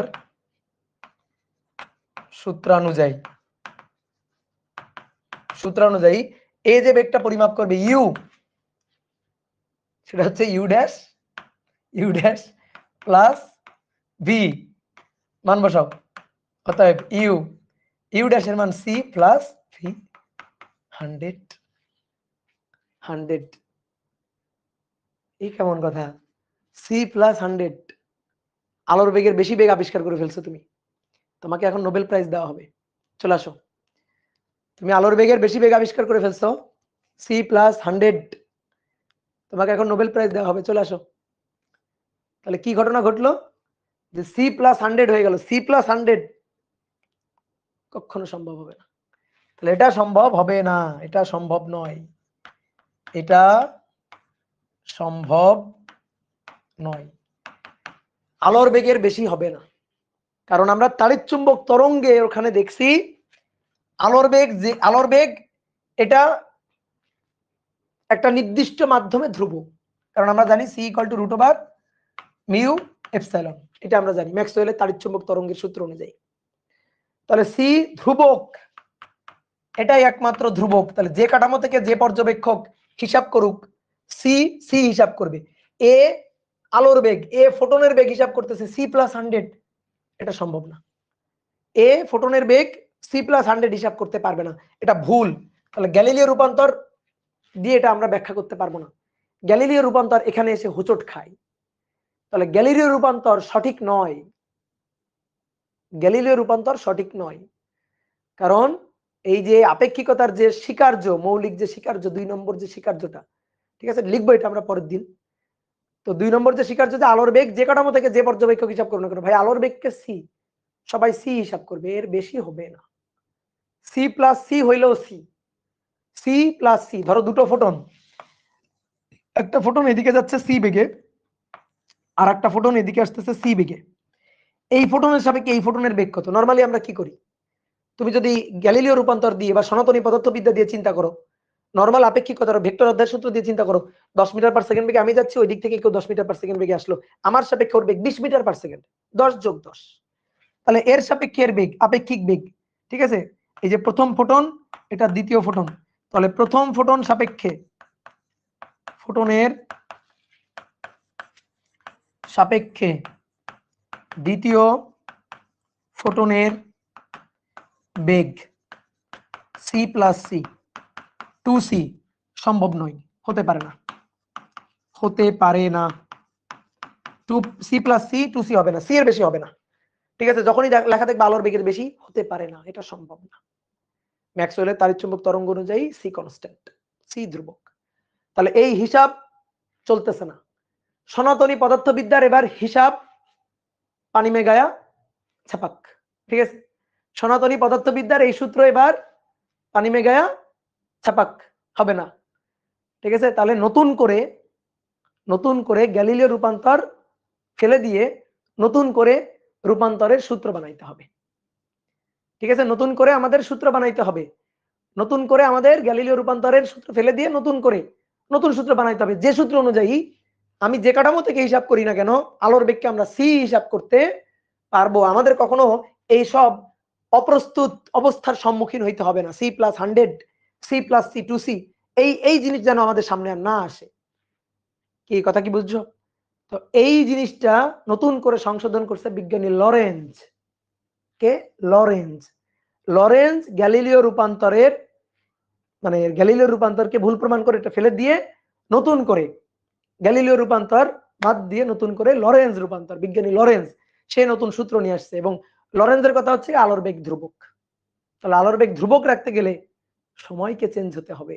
অর্থাৎ ওই যে দুই বন্ধু দুই ঘড়িতে সময় দেখছে না, এর ঘড়ির সময় আর এর ঘড়ির সময়, ওই যে এই দুই ঘড়ির সময় একই হবে না, সময় আর ধ্রুবক থাকবে না, দুইজনের পরিমাপ করা দৈর্ঘ্য সেম আর থাকবে না, ভর সেম থাকবে না।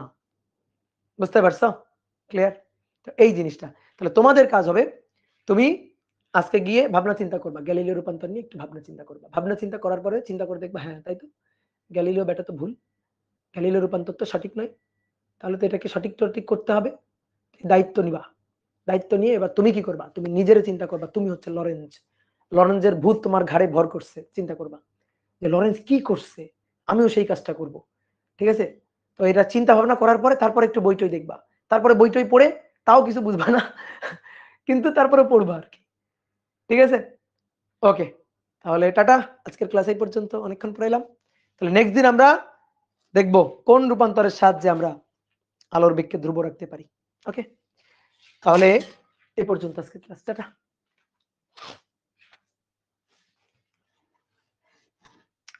ম্যাক্সওয়েলের ইকুয়েশন কি মডার্ন ফিজিক্স পার্টের? হ্যাঁ অবশ্যই, ম্যাক্সওয়েল ইকুয়েশন হচ্ছে মডার্ন ফিজিক্সের। ঠিক আছে, ম্যাক্সওয়েল ইকুয়েশনের উপরেই তো ভিত্তি করে ধরো যে মানে থিওরি অফ রিলেটিভিটির